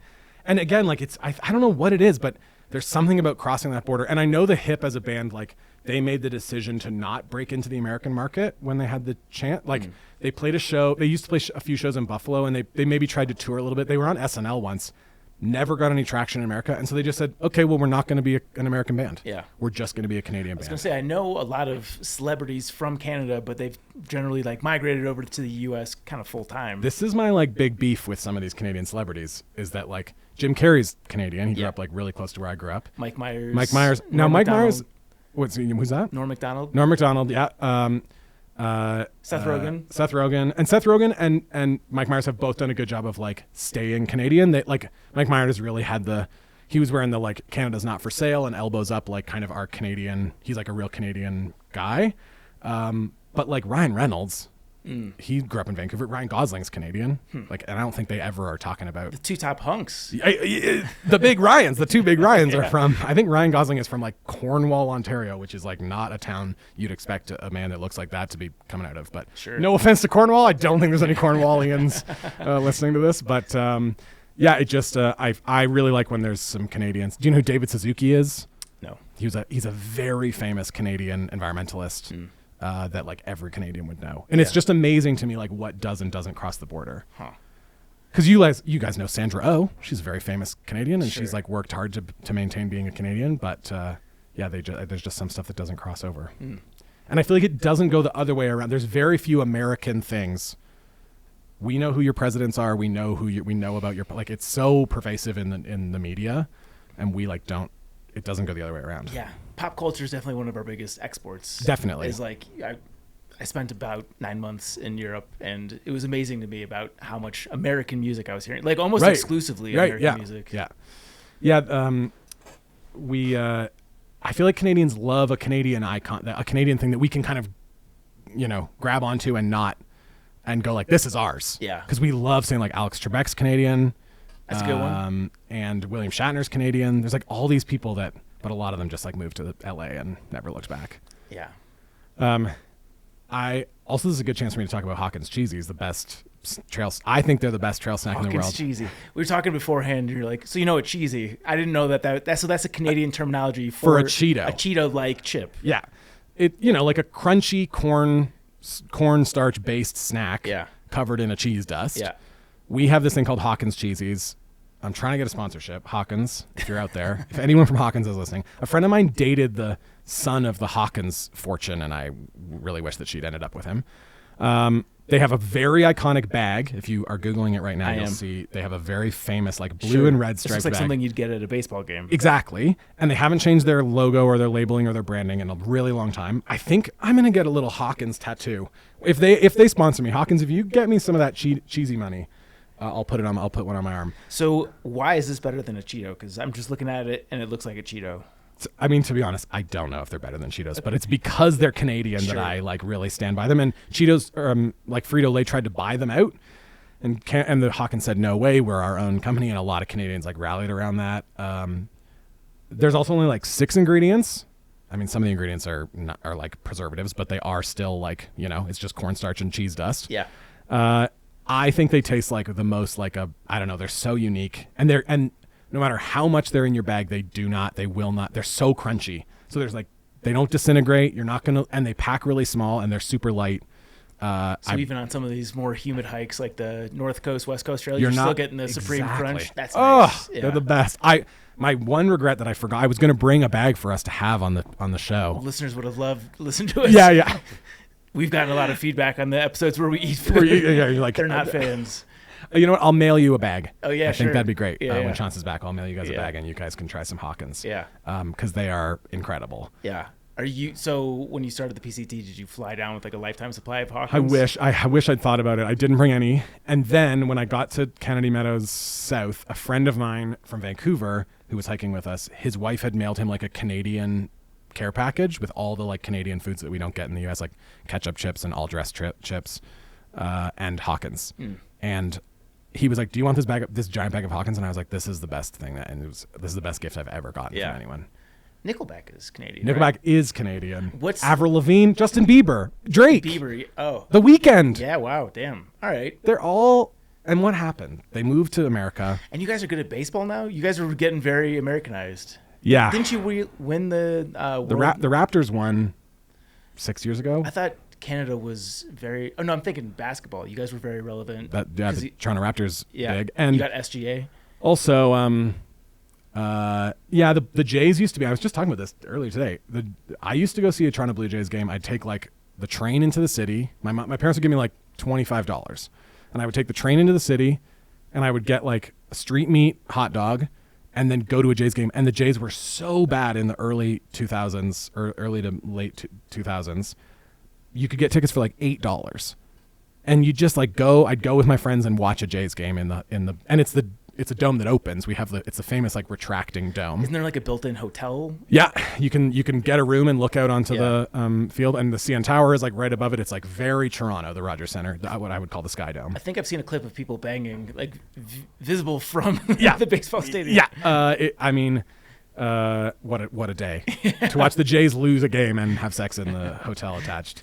But also we Canadians love the Winter Olympics for the same reason, because we really clean up. We don't do so well in the Summer Olympics.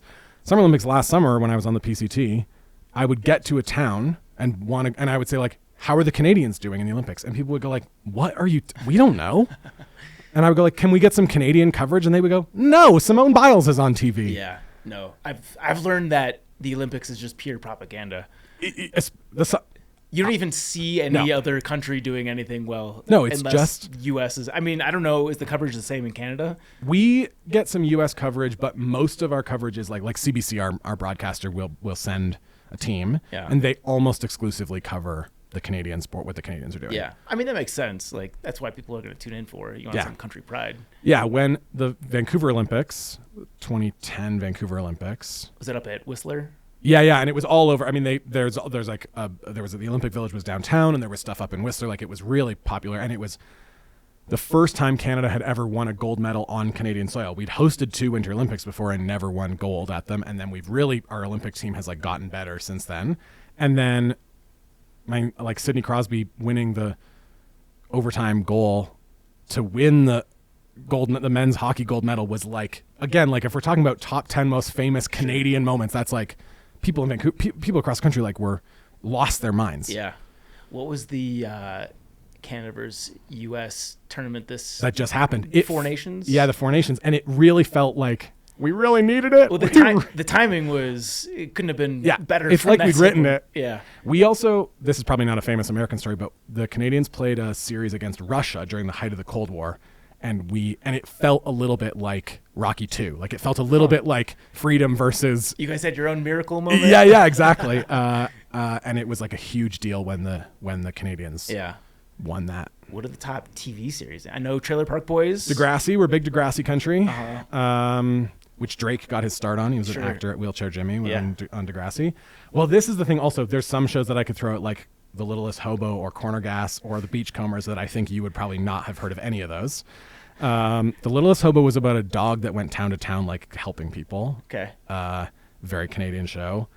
But Schitt's Creek, I would say, is like one of the exports from Canada that really caught fire in America, because the first like 3 or 4 seasons of Schitt's Creek were pretty regional. CBC, they were on CBC, and then obviously with Eugene Levy and Catherine O'Hara in the leads, it really felt like suddenly they jumped the border, and then they swept the Emmys, and it was a huge big deal that final season of Schitt's Creek was like so popular. I had no idea that was a Canadian series. Yeah. Wow. It's funny how much they talk in interviews, and people talk like, oh, this show really replicates what it's like to be in small town America. And it's hard for me not to be like, it's small town Canada. They filmed it in Canada.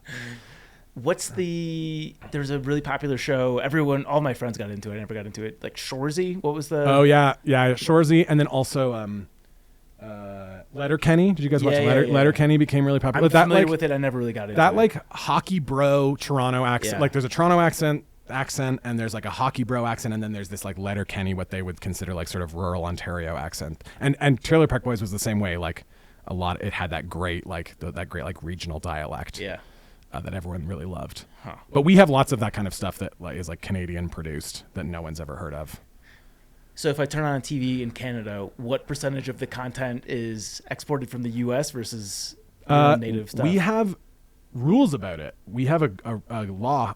I don't know if it counts for TV, but we definitely have a rule for radio called CanCon, which is that some certain percentage, each song or album or whatever gets a score based on how Canadian it is. Like if it has a Canadian producer or Canadian writers, or if it's the band is all from Canada. And each radio station has to hit a certain ratio every day. Huh. So I think that, again, I think part of that was when Canada was trying to, have a national identity, they wanted to limit how much it was just American culture. And so there's work that's been done in Canada. And like I said, like Canada loves to not be America. Yeah. In a lot of cases. Yeah. So they love to like pick a thing, especially music or TV, and go like, this is ours.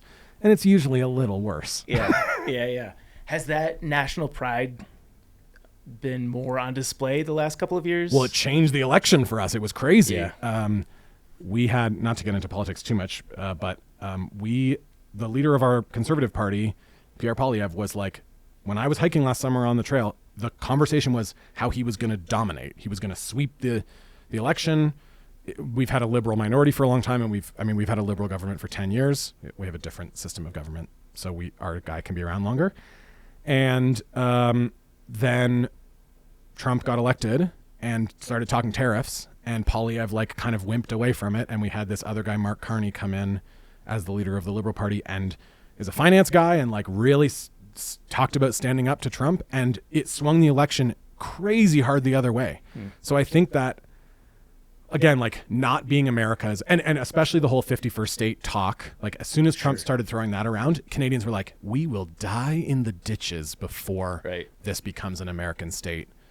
It's not how states work anyway. We don't need to get into the like politics of how crazy that is, but there's definitely like Canada became, suddenly like the Canadian flag was like, there was a time period, we had this whole convoy that I'm sure made the news down here, which was that there was a bunch of anti-vaxxers that like, and truckers, I got to be careful here, that drove across the country to go to Parliament Hill in Ottawa and like protest vaccine mandates. Yeah, and they had their banks frozen, right? Yes, which is a bit troubling. Yeah. I don't love that happened, because that feels a bit like, that's a dictatorship. Yeah, that's not awesome. They're all mean and horrible people that happen to, but I don't know if a government should be allowed to, close your bank account like that. Yeah. And that's when people really started to take off, like the fuck Trudeau thing really took off. And then that Canadian flag at that point, if you had a big Canada flag on your truck or whatever in front of your house, it was like, ooh, those people are like, they're a little more the sort of hardcore right wing. And then once Trump started talking tariffs, it was like unpatriotic of you not to have a Canadian flag on your porch. Like it was amazing how that swing happened. Sure. It's all very complicated and also quite Canadian. We're a little bit too polite about everything that. Yeah. So Trump was good for Canada in a way, in that I know in a crazy way, it like swung our election a different way. Because I think if that hadn't happened, Poilievre would have won. That was the prediction, and it would be a very different country. And people uniting around like a common enemy, frankly. And realistically, like Poilievre probably could have done more to distance himself from Trump and to say, in fact, his PR team I think was probably like, do anything you can to not be associated with Trump, but he didn't really say anything too strong-armed. Trudeau stepped down at the exact right time, and Carney, this guy who's like a real finance guy and had worked for the previous conservative government, like he really stepped up, and everyone was like, well, this is the guy. It feels like an adult's in the room finally. Yeah. I don't know how much Carney has like done since the election, but at least it's back to like being a bit of boring politics rather than like fighting for our chances as a country. Yeah. I did ask a lot of people on the PCT if they could name any Canadian prime minister other than Trudeau, no. And no one ever could. And I kept going like, I can name 10 first ladies. Yeah.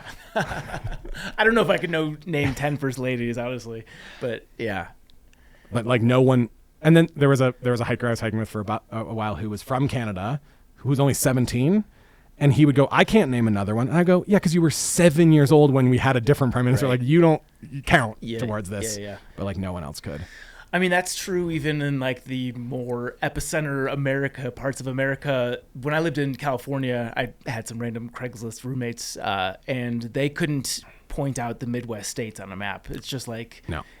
once you get to California and New York, the whole identity of America kind of dissolves for people. Yeah. To be honest, I really only know ones that are along the border and along the coast. Yeah. Like in the middle, You know way more about American everything than I do Canada. Yeah, it's true. Aside from Norm Macdonald. Yeah, I mean, and also like, we do have some very Canadian exports, but a lot of them just become American. Yeah.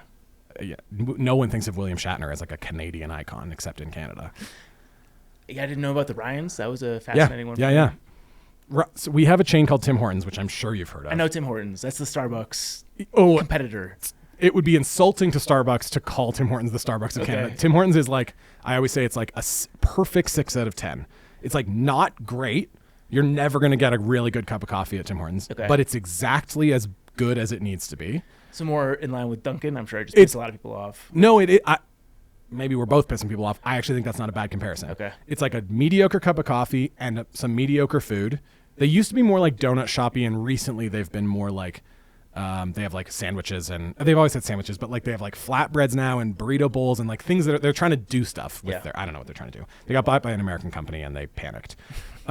But recently, Ryan Reynolds had like a Tim Hortons product called the Ryan Reynolds Egg Scramble, which was just the regular breakfast from Tim Hortons breakfast sandwich cut up in a box.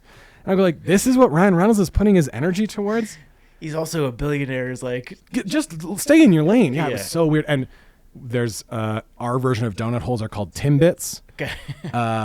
Because it's like bits of Tim Hortons donuts. And Justin Bieber had a series called Tim Biebs, and they were like Justin Bieber's brand of Timbit, and there was like branding, there was like a merch you could get, Tim Bieb merch. Is there any other Canadian nomenclature that is just like a spin on, or I guess someone's name? Yeah, I mean, I feel like there's a lot of Canadian slang. What was something that I thought about? There was stuff that I would say last year that I would go like, oh, people really don't know what that is. I mean, toque. Often I would say toque. It's like you would just call them hats. It's like a no brimmed woolen hat. Okay. Beanie. Yeah. See, and to me, a beanie is like what a little kid wears in a cartoon with a little spin top on the top and holding a lollipop. That's what a beanie is. Toque. Toque. Got it. God, if I had spelled that wrong, I would have been. They're not going to let me back in the country. Yeah, I would have never known. Toque. Good. We obviously know about bacon. You have an equivalent. Oh, you should, look up like Canadian. I mean, this isn't, I don't know how interesting this is, but Canadian terms. And see what you would know. You know what? I'm going to quiz you. I'm just coming up with segments now. I hope this is interesting. This will be further embarrassing for me for how little I know. I know about Canadian bacon. Tim Hortons. You know what a 2-4 is? No. 24 case of beer. Okay. Get a 2-4 from A24. Okay. We can do it. We can go there. Get a 2-4 from A24. Like A24 is the. No. We call Memorial Day weekend May 2-4 weekend because it's usually on whenever the 24th of May lines up with that long weekend or May long. And so you always say like, oh, get a 2-4 for May 2-4. Okay.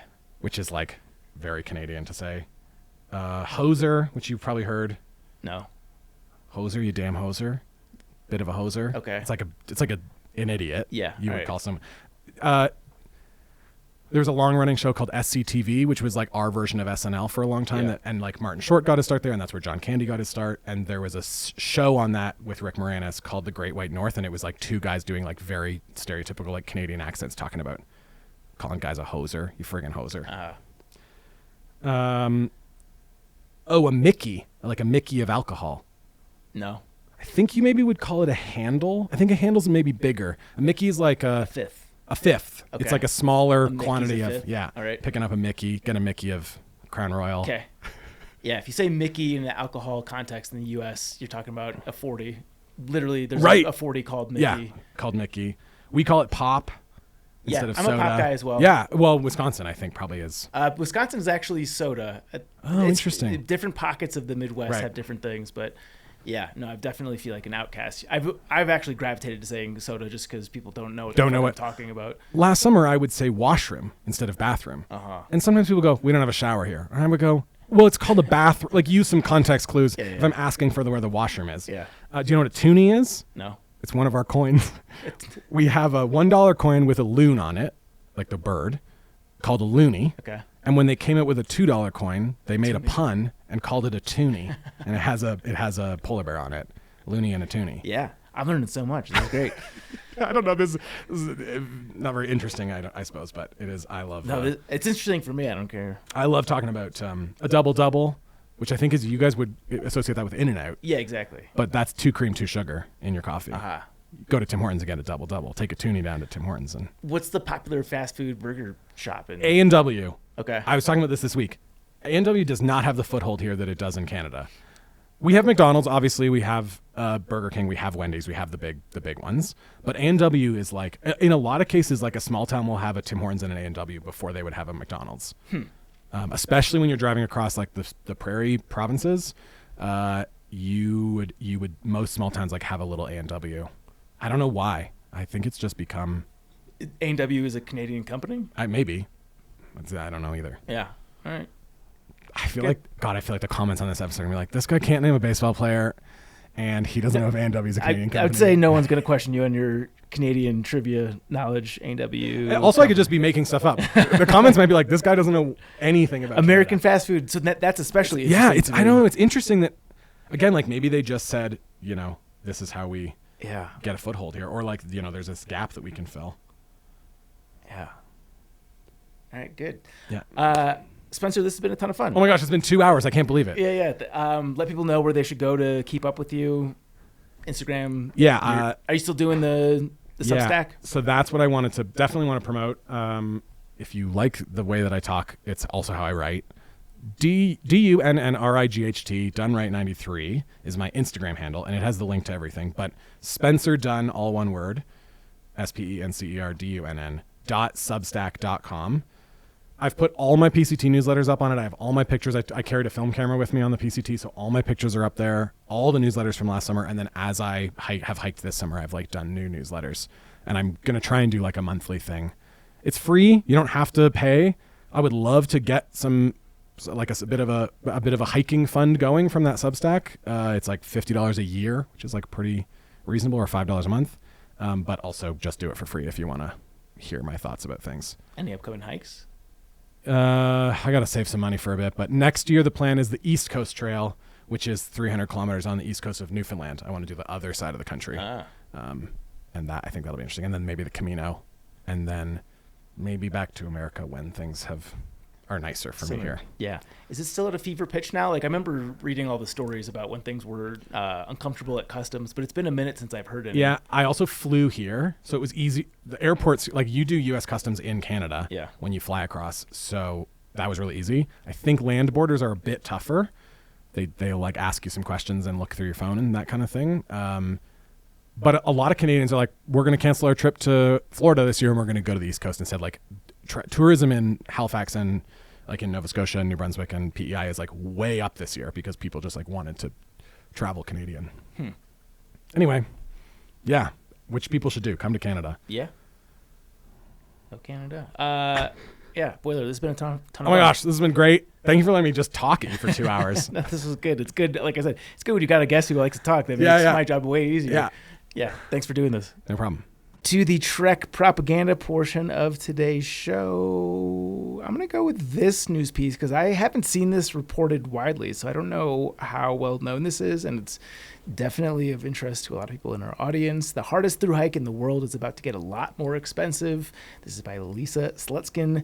Starting on September 1st, non-New Zealand residents hiking Te Aurora will face steeply higher fees for the trail's official trail pass.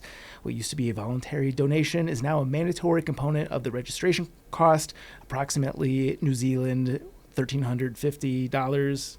I don't know why it's presented that way. 1,350 New Zealand dollars, which is about $800 USD. And for those doing just the South Island, or that's the cost for people who are doing just the South Island or the full trail. And it's 605 New Zealand dollars, which translates to about $360 USD for the North Island only. New Zealand citizens and residents will pay a reduced fee, New Zealand $310, plus a suggested contribution. The Trail Pass covers a range of services, most notably to hikers, is paid access to the 71 huts and campsites directly along the trail, and is being raised in response to escalating maintenance costs, increased foot traffic, and reduced government support. So if you're interested in hiking Te Aurora, just prepare financially that it's going to be a little bit more. So I did Google, because I wasn't sure it was actually called a New Zealand dollar. So I just wanted to make sure. And in my head, I was going to jokingly call it a Kiwi dollar, but that's actually, that's they what it's call called, them Kiwi Kiwis dollars? and bucks, but I think the actual real name is right. New Zealand dollar, which is lazy. We'll go through and edit it. 1,350 Kiwis, which is so much more fun to say anyways. Yeah, the Google AI says that is the informal name for it. So Okay. if you're a Kiwi, don't come after me. That's a good fun fact. And I'm going to have you take the next component of Trek Propaganda. All right, sounds good. Are you talking about the sorry. Blogger shout out. Oh, yeah, blogger shout out. All right, Yeah. cool. Yeah, I'll shout out a blogger. That sounds fun. I'm going to shout out John Hartzell, a.k.a. Hogma. John has been blogging through the entirety of his AT Thru-Hike, and this specific blog that I'm super stoked about is called Through Maine, Katahdin, and Off the Trail. And in it, you're going to see some awesome pictures from his last few days on trail. Unfortunately, had to get off because, and you will find out in the blog what happened, he did have to get off trail.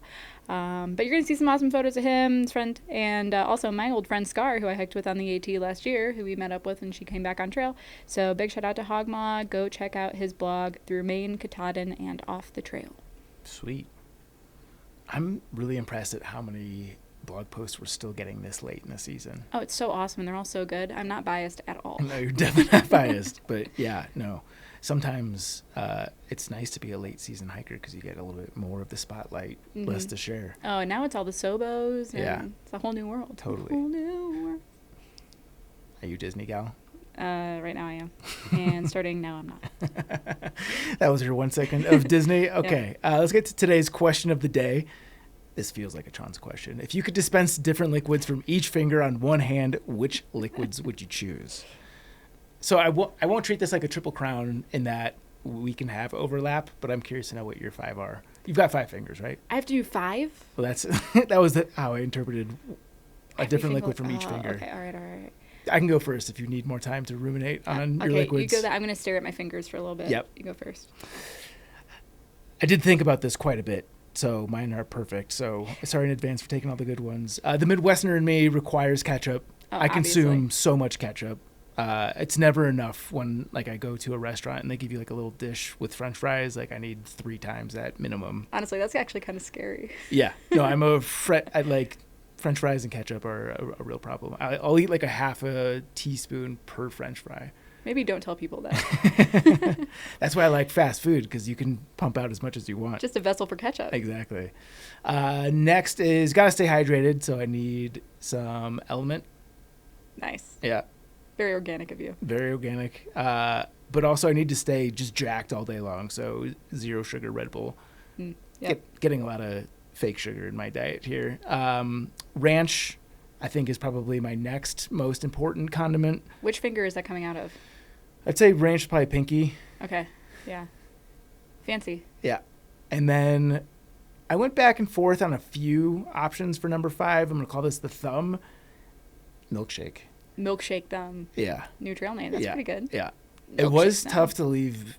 Well, I'll let you do yours before I give my honorable mentions. But I have to ask more questions about the milkshake thumb. Are you like a thick milkshake? More runny milkshake? So I feel like there's got to be some sort of delineation between what constitutes a liquid. So I'm willing to go as thick as the liquid would need to be to satisfy this fake scenario. But generally speaking, yeah, I want it to be basically ice cream. As thick as it can be to get through a straw. And the more disturbing to look at is it slithers out of your thumb. Yeah. Yeah. And if there's cookie Definitely pieces, they're going to get comparisons stuck. to anything. Yeah, no, there's definitely, it would have to be, we're looking at either chocolate or vanilla. Okay. Because, yeah, if there's any sort of topping in there, we're running into clogging issues. right, I'm going and to get my thumb serviced on a regular basis. They don't have a department for that at the hospital. No, that is not. The thumb wing. That we'll have to start training the doctors. Okay, well, my answers are definitely not going to be as good as yours, but the first thing that came to mind was soy sauce thumb. Mm. Maybe throwing soy sauce on everything. Yeah. Okay, aside from sushi, I guess, a lot of Asian cuisine. What are you putting soy sauce on? Primarily Asian cuisine, but I eat a lot of Asian cuisine. I'm eating a lot of sushi, I'm eating a lot of ramen. Yeah. Yeah, big soy sauce girly. There you I'll go. even throw it in with my eggs sometimes. I like a sesame soy sauce egg. Interesting. Little I don't know if I've rach, ever put racha. soy sauce on an egg. I'll have to give that a shot. Yeah, it's really good. Okay. Not on it, in it. Inside of it. Like, Cohesive. One thing. Soy Like- sauce, egg. are we talking like inside. scrambled eggs Yeah. with soy sauce? Yeah. I'm not like injecting it into the yolk with a needle, but Yeah. that would be cool. Yeah. I mean, I Not don't gonna know do what it. the kids are up to these days. So that wouldn't shock me. Do you know where your kids are? Shooting up eggs with soy sauce. Okay, soy sauce. Soy sauce then. And in the same vein, sriracha, pointer finger. 'Kay. Obviously. Got to keep it spicy. Big racha You're very person. dedicated to the Asian food here. I am. Yeah. Do you put sriracha? I mean, I know sriracha can be a little bit more universal, but what's your top application for sriracha? I'm going back to eggs. Eat a lot of eggs, eat a lot of sriracha. Honestly, sriracha's And going you're on s- everything. And you're putting it in the scramble directly? Oh, no. That's going on top. Okay. I'm not a monster. Well. No. Sriracha on top. Yeah. Soy sauce inside. Okay. Rule of thumb. Yeah. Soy sauce then. Middle finger. Well, if we're going to... Honestly, I think I'm just going to go the entire Asian sauce gauntlet. I'm going to go sesame oil out of the middle finger. I'm going to Wow. go mirin Yeah. out of the index finger. I'm going to go You're- rice vinegar out of the pinky. You're dedicated to the cause. Yeah. I actually making a think lot that's of going to save... stir-fries? It's going to save me a lot of money, too. Sure. I guess probably should have thought about what is going to be the most financially... Fiscal finger economics. Yeah. What, like truffle oil? Like what's the most expensive liquid? I mean, oil. Oil, yeah, Yeah. petroleum. Oh gosh, yeah, no. I think truffle oil Is is that how a Jerry really Jones solid got one. rich? Yeah, how can you make the most money out of? Your liquid fingers? I was just gonna say out of your fingers, but that's definitely not the question I'm Yeah. asking. Liquid fingers is the important delineation. Yeah, there's other ways that you can monetize your fingers. Hashtag money fingers. Good. Yeah, I have no issues with that. Other than you're gonna have to start cooking for the office here. Good. This I think a perfect segue into the Triple Crown, which is the Triple Crown of tummy aches. I did pitch this one, Yeah. so I think I have to go first. Are you a frequent tummy ache haver? Is this like a No, because I've learned what gives me tummy aches, and I avoid these things. Good. Except Smart. for this afternoon, which my first answer was a bunch of candy all in Yeah. a row. And I'm talking like 3D printed candy, like Laffy Taffy, Nerds. Is there like a quote unquote healthy candy? I'm sure there's like the stuff that you could get at Whole Foods that's made with like organic sugar I think a and fruit whatever. is a healthy candy. Well, are you calling fruit candy? Because Nature's candy. in that case, my kids eat a lot of candy. Okay. See, there you go. That's Yeah. a healthy dad. That's Yeah. a healthy dad. Okay, so candy's your number one? Yeah, I think big tummy ache giver is any sort of corn syrup vessel that is dyed with red 40. Yeah, Instant tummy ache. fair. That's good. I don't know if I've ever had a candy-induced tummy ache, to be honest with you. What is it like to be God's favorite? That's insane. I mean, sometimes I just bypass the tummy ache and just go to like emergency diarrhea. Oh, okay. But Well, that's a superpower. yeah, maybe I'm just numb on the inside, and I know it when it's going in, and I know it when it's coming out, and everything that happens in the middle is Numb just on the beyond inside. me. Let's talk about that. Yeah. But here's something that definitely makes me aware when I consume it is raw garlic. Oh. Fucks me up real bad. I made pesto recently, and I just tasted a bunch of it before I actually like put it on pasta or anything. And I hadn't eaten for a while, so I was essentially eating it on an empty stomach. And for the next like hour and a half, I was so nauseous I thought I was gonna throw up. Oh my gosh. And it reminded me that I went down like every internet rabbit hole about like health hacks, and there were things about like garlic being good for your gut flora, this, that, and the other. I'm sure most of it was bullshit. But I would just eat like a clove of raw garlic, either just straight or in hot water as a tea. And I remember back to those times where it was like it felt like there was a volcano inside of my stomach. Like not only was my stomach upset, but it was hotter than I could have, like if you would have started an actual fire. And you inside did of this me. multiple times? I was convinced that it was the healthy thing to do. No pain, no gain, baby. It's purging me. Yeah. Yeah. I want to be pure. Yep. So I got off the internet health hacks, but pesto was enough to bring me right back into the danger zone. Yeah. So You ever just considered you're a vampire? I might be a vampire. Uh-oh. Yep. Vampire I do have trouble badger. during the day. Yeah, I never. To be fair, I've never seen you outside. I've only seen you in the office. Yeah, no, that we put construction paper over the windows. Yeah, for you do a sleep good in a reason. coffin. That's right. It is an odd fact about me. My number 2 is, and it will never stop me from consuming them, Zyn.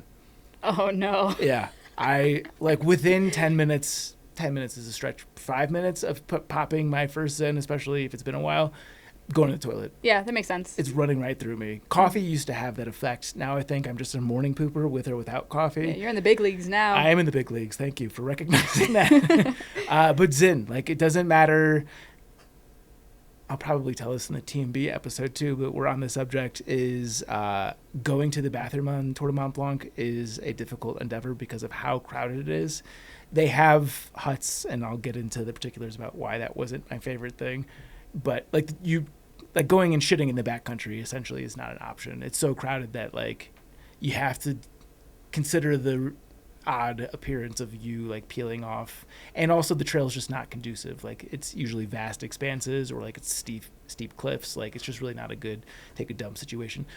Moral of the story being, my routine for breakfast was 2 coffees and a Zyn to make sure that I would shit twice before getting on trail. That way I didn't have to think about shitting while I was on the trail. That's a complete breakfast. Yeah. Awesome. Yeah, I was doing morning Zyns out on the TMB. Hashtag morning sun. Yeah. Gotcha. What are your next 2 tummy troubles? Next 2 tummy troubles. I'm going to say ice cream with no lactate. Oh. Yeah, I don't know. Did you do the half-gallon challenge? I bought some ice cream and enjoyed it leisurely. Definitely. A half-gallon? No. Okay. No, I don't hate myself. That's a young man's game. I'm not doing that. It is intensely stupid.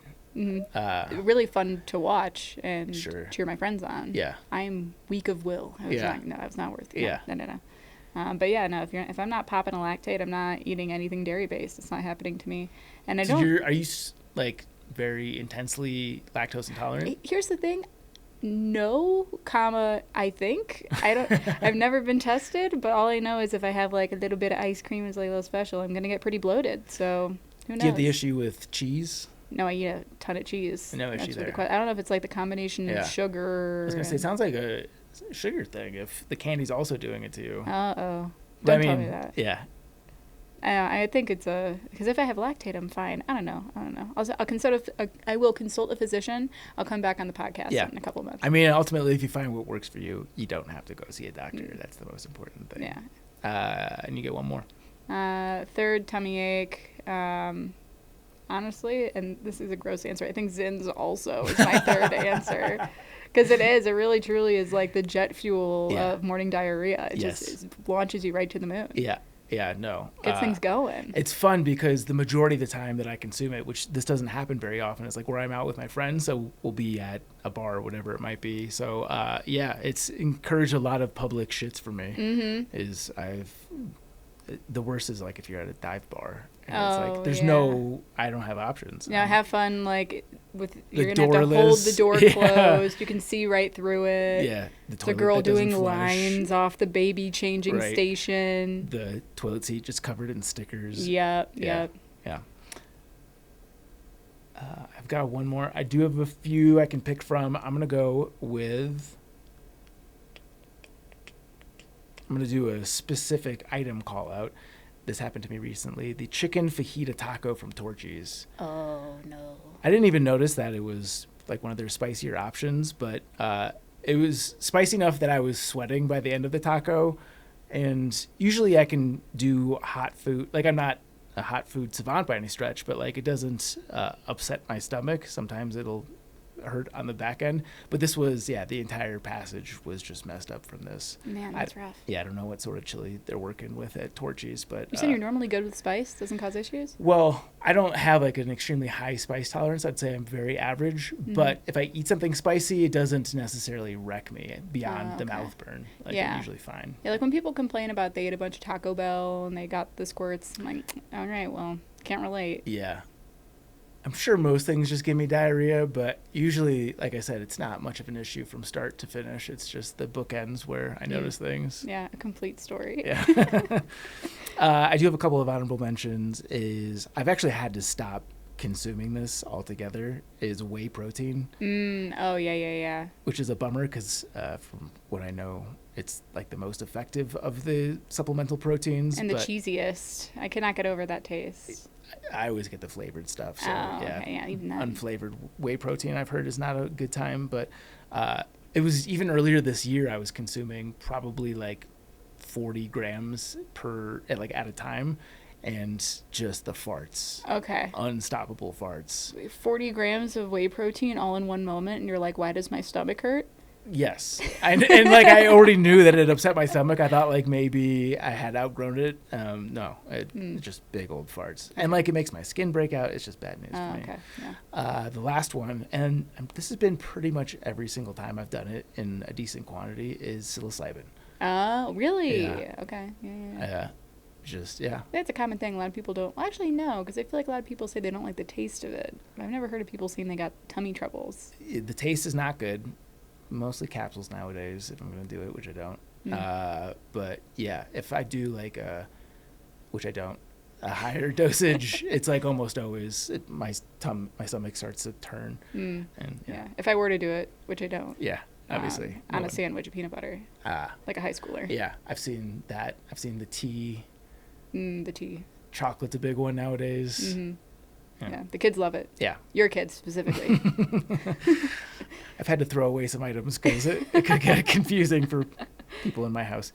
That's the Triple Crown of, let's call it tummy troubles. I like that better. Yeah. I have a bunch of gear reviews that I want to do, but I think I'm saving that for a Tour de Mont Blanc episode because it's all relevant to that. You're not saying it French enough. It could be French. It could be, I guess, the Mont Blanc is on the French side, so you're correct. That's as French as I get. Okay. Giving you an accurate representation of what it was like for me to be abroad. Oui. Mailbag. Hey, Zach. My twin sister Morgan and I have been listening to your podcast for years now. I know you've heard this many times, but listening to you guys is the best way to stay sane in between backpacking trips. I'm writing to pitch a trip to you and Chance. Come to Walla Walla, Washington for a show and some backpacking. I don't know if I could even place Walla Walla on a map. That's near the gorge. Is it? Yeah. And that's further east, right? Oh, I don't know. You were just there. Area. Yeah, I don't know. I was in the passenger seat. I do want to see this on a map before I go any further. Walla Walla is... Yeah, it's pretty far east. It looks like maybe an hour or so from Idaho. What's better than Sweet Onion's amazing wine? Most famous in the country, second to Napa, but not as expensive, and some beautiful alpine lakes in the Wallowas, just an hour and a half away. A few years ago, you hosted Shira to talk about the Blue Mountains Trail that is in this area of eastern Washington / Oregon. This trail has only become more established since then and passes through the famous Wallowa mountain range, the best kept secret, known as the Alps of the Northwest. I'm blowing it up right now. Getting Shira back to be your guest would be an awesome celebration of her improving health. Totally agreed. But there are many other awesome backpacking folks who work for local conservation groups that could give touching interviews. Check out Pip Redding from Greater Hells Canyon Council. So come to a show at one of the hundreds of wineries or a brewery with great outdoor space for people to gather, wine taste all weekend, and save a couple days for some backpacking. You won't regret it. Thank you for all you do, Courtney. P.S. I know watermelon smashing is exciting, but how great would a sweet onion eating contest be? I do think that we pitched that when we were walking through the grocery store, half conscious. Doing a onion eating contest? Yeah. Well, to be more specific, I think we were wandering through the produce aisle saying, wouldn't this be funny? Just picking things up. There were probably at least a baker's dozen ideas that were floated. Mm-hmm. Definitely way more than that. Yeah. The slip and slide contest should have happened. Yeah. They didn't have the slip and slide. No. They didn't have the right slip and slide. No. Courtney, that honestly is a very strong pitch, and I will say that Pacific Northwest has been on our short list for a road trip for quite some time. So getting it narrowed down to a specific region certainly is helpful, and will go in the consideration set. And I love these pitches. It's good to get a full encompassing view of what an area has to offer, because these road trips are a big lift, and this makes it easier. So thank you to Courtney and your twin for listening. Oh, and you can send us an email, podcast@thetrek.co, for anything that you want us to know. Leo. I'm singing a lot tonight. Uh-huh. I'm very musical. Super big thank you to our Chuck Norris Award winners from Patreon. That is Alex and Misty with Navigators Crafting, Andrew, Austin McDaniel, Bill Jensen, Brad and Blair from 13 Adventures, Brian Alsop, Fables. Carl Hood, Christopher Marshburn, Clever Innuendo, Clint Sittler, Coach from Marine Outdoors, Eric Casper, The Friendly Ghost. Eric Hoffman, Ethan Harwell, Dunn, Jillian Daniels, Go Bills, Greg Knight, Greg Martin, Greg McDaniel, May he bring honor to his name. Griffin Hay, Would You Bring Me a Beer, Haley Buckingham, Palace. Matt from Gilbert, Arizona, Patrick C. in Cialo, Rebecca Brave, Rural Juror, Sawyer Product Spam, The St. Louis Shaman, Timothy Hahn, Solo. and Tracy Trigger. Bones. It's pretty good. You gotta get more throaty though. Oh, okay. Yeah. I want to give it another shot. Tracy Trigger. No, that was worse. That was worse. Yeah. Thanks to our guy Paulie at Old Man Murph's Coffee Roasters. Go to ommcr.com to get yourself some delicious beans. You can follow us at social at Backpacker Radio on Instagram and TikTok at Backpacker Pod on X, Facebook.com/Backpacker Radio. You can follow Jess. Jess Hikes Trails on Instagram. Jess has been pumping out the content on the Treks channels of late. Oh, yeah, big time. Make sure you follow us on Instagram, Yeah. trek.co. Yep. Trek. Appalachian Trail at Appalachian.trail at PacificCrest.trail. Yeah, there you go. I know our socials. Yeah. Subscribe and follow us on Apple Podcasts, Spotify, or wherever you listen to podcasts. Follow us on YouTube. What's up, YouTube? Thanks for watching. And that is it for... You didn't say bye prematurely. I'm so proud of you. Bye. That's it for today's show. Thank you so much for listening. Happy hiking.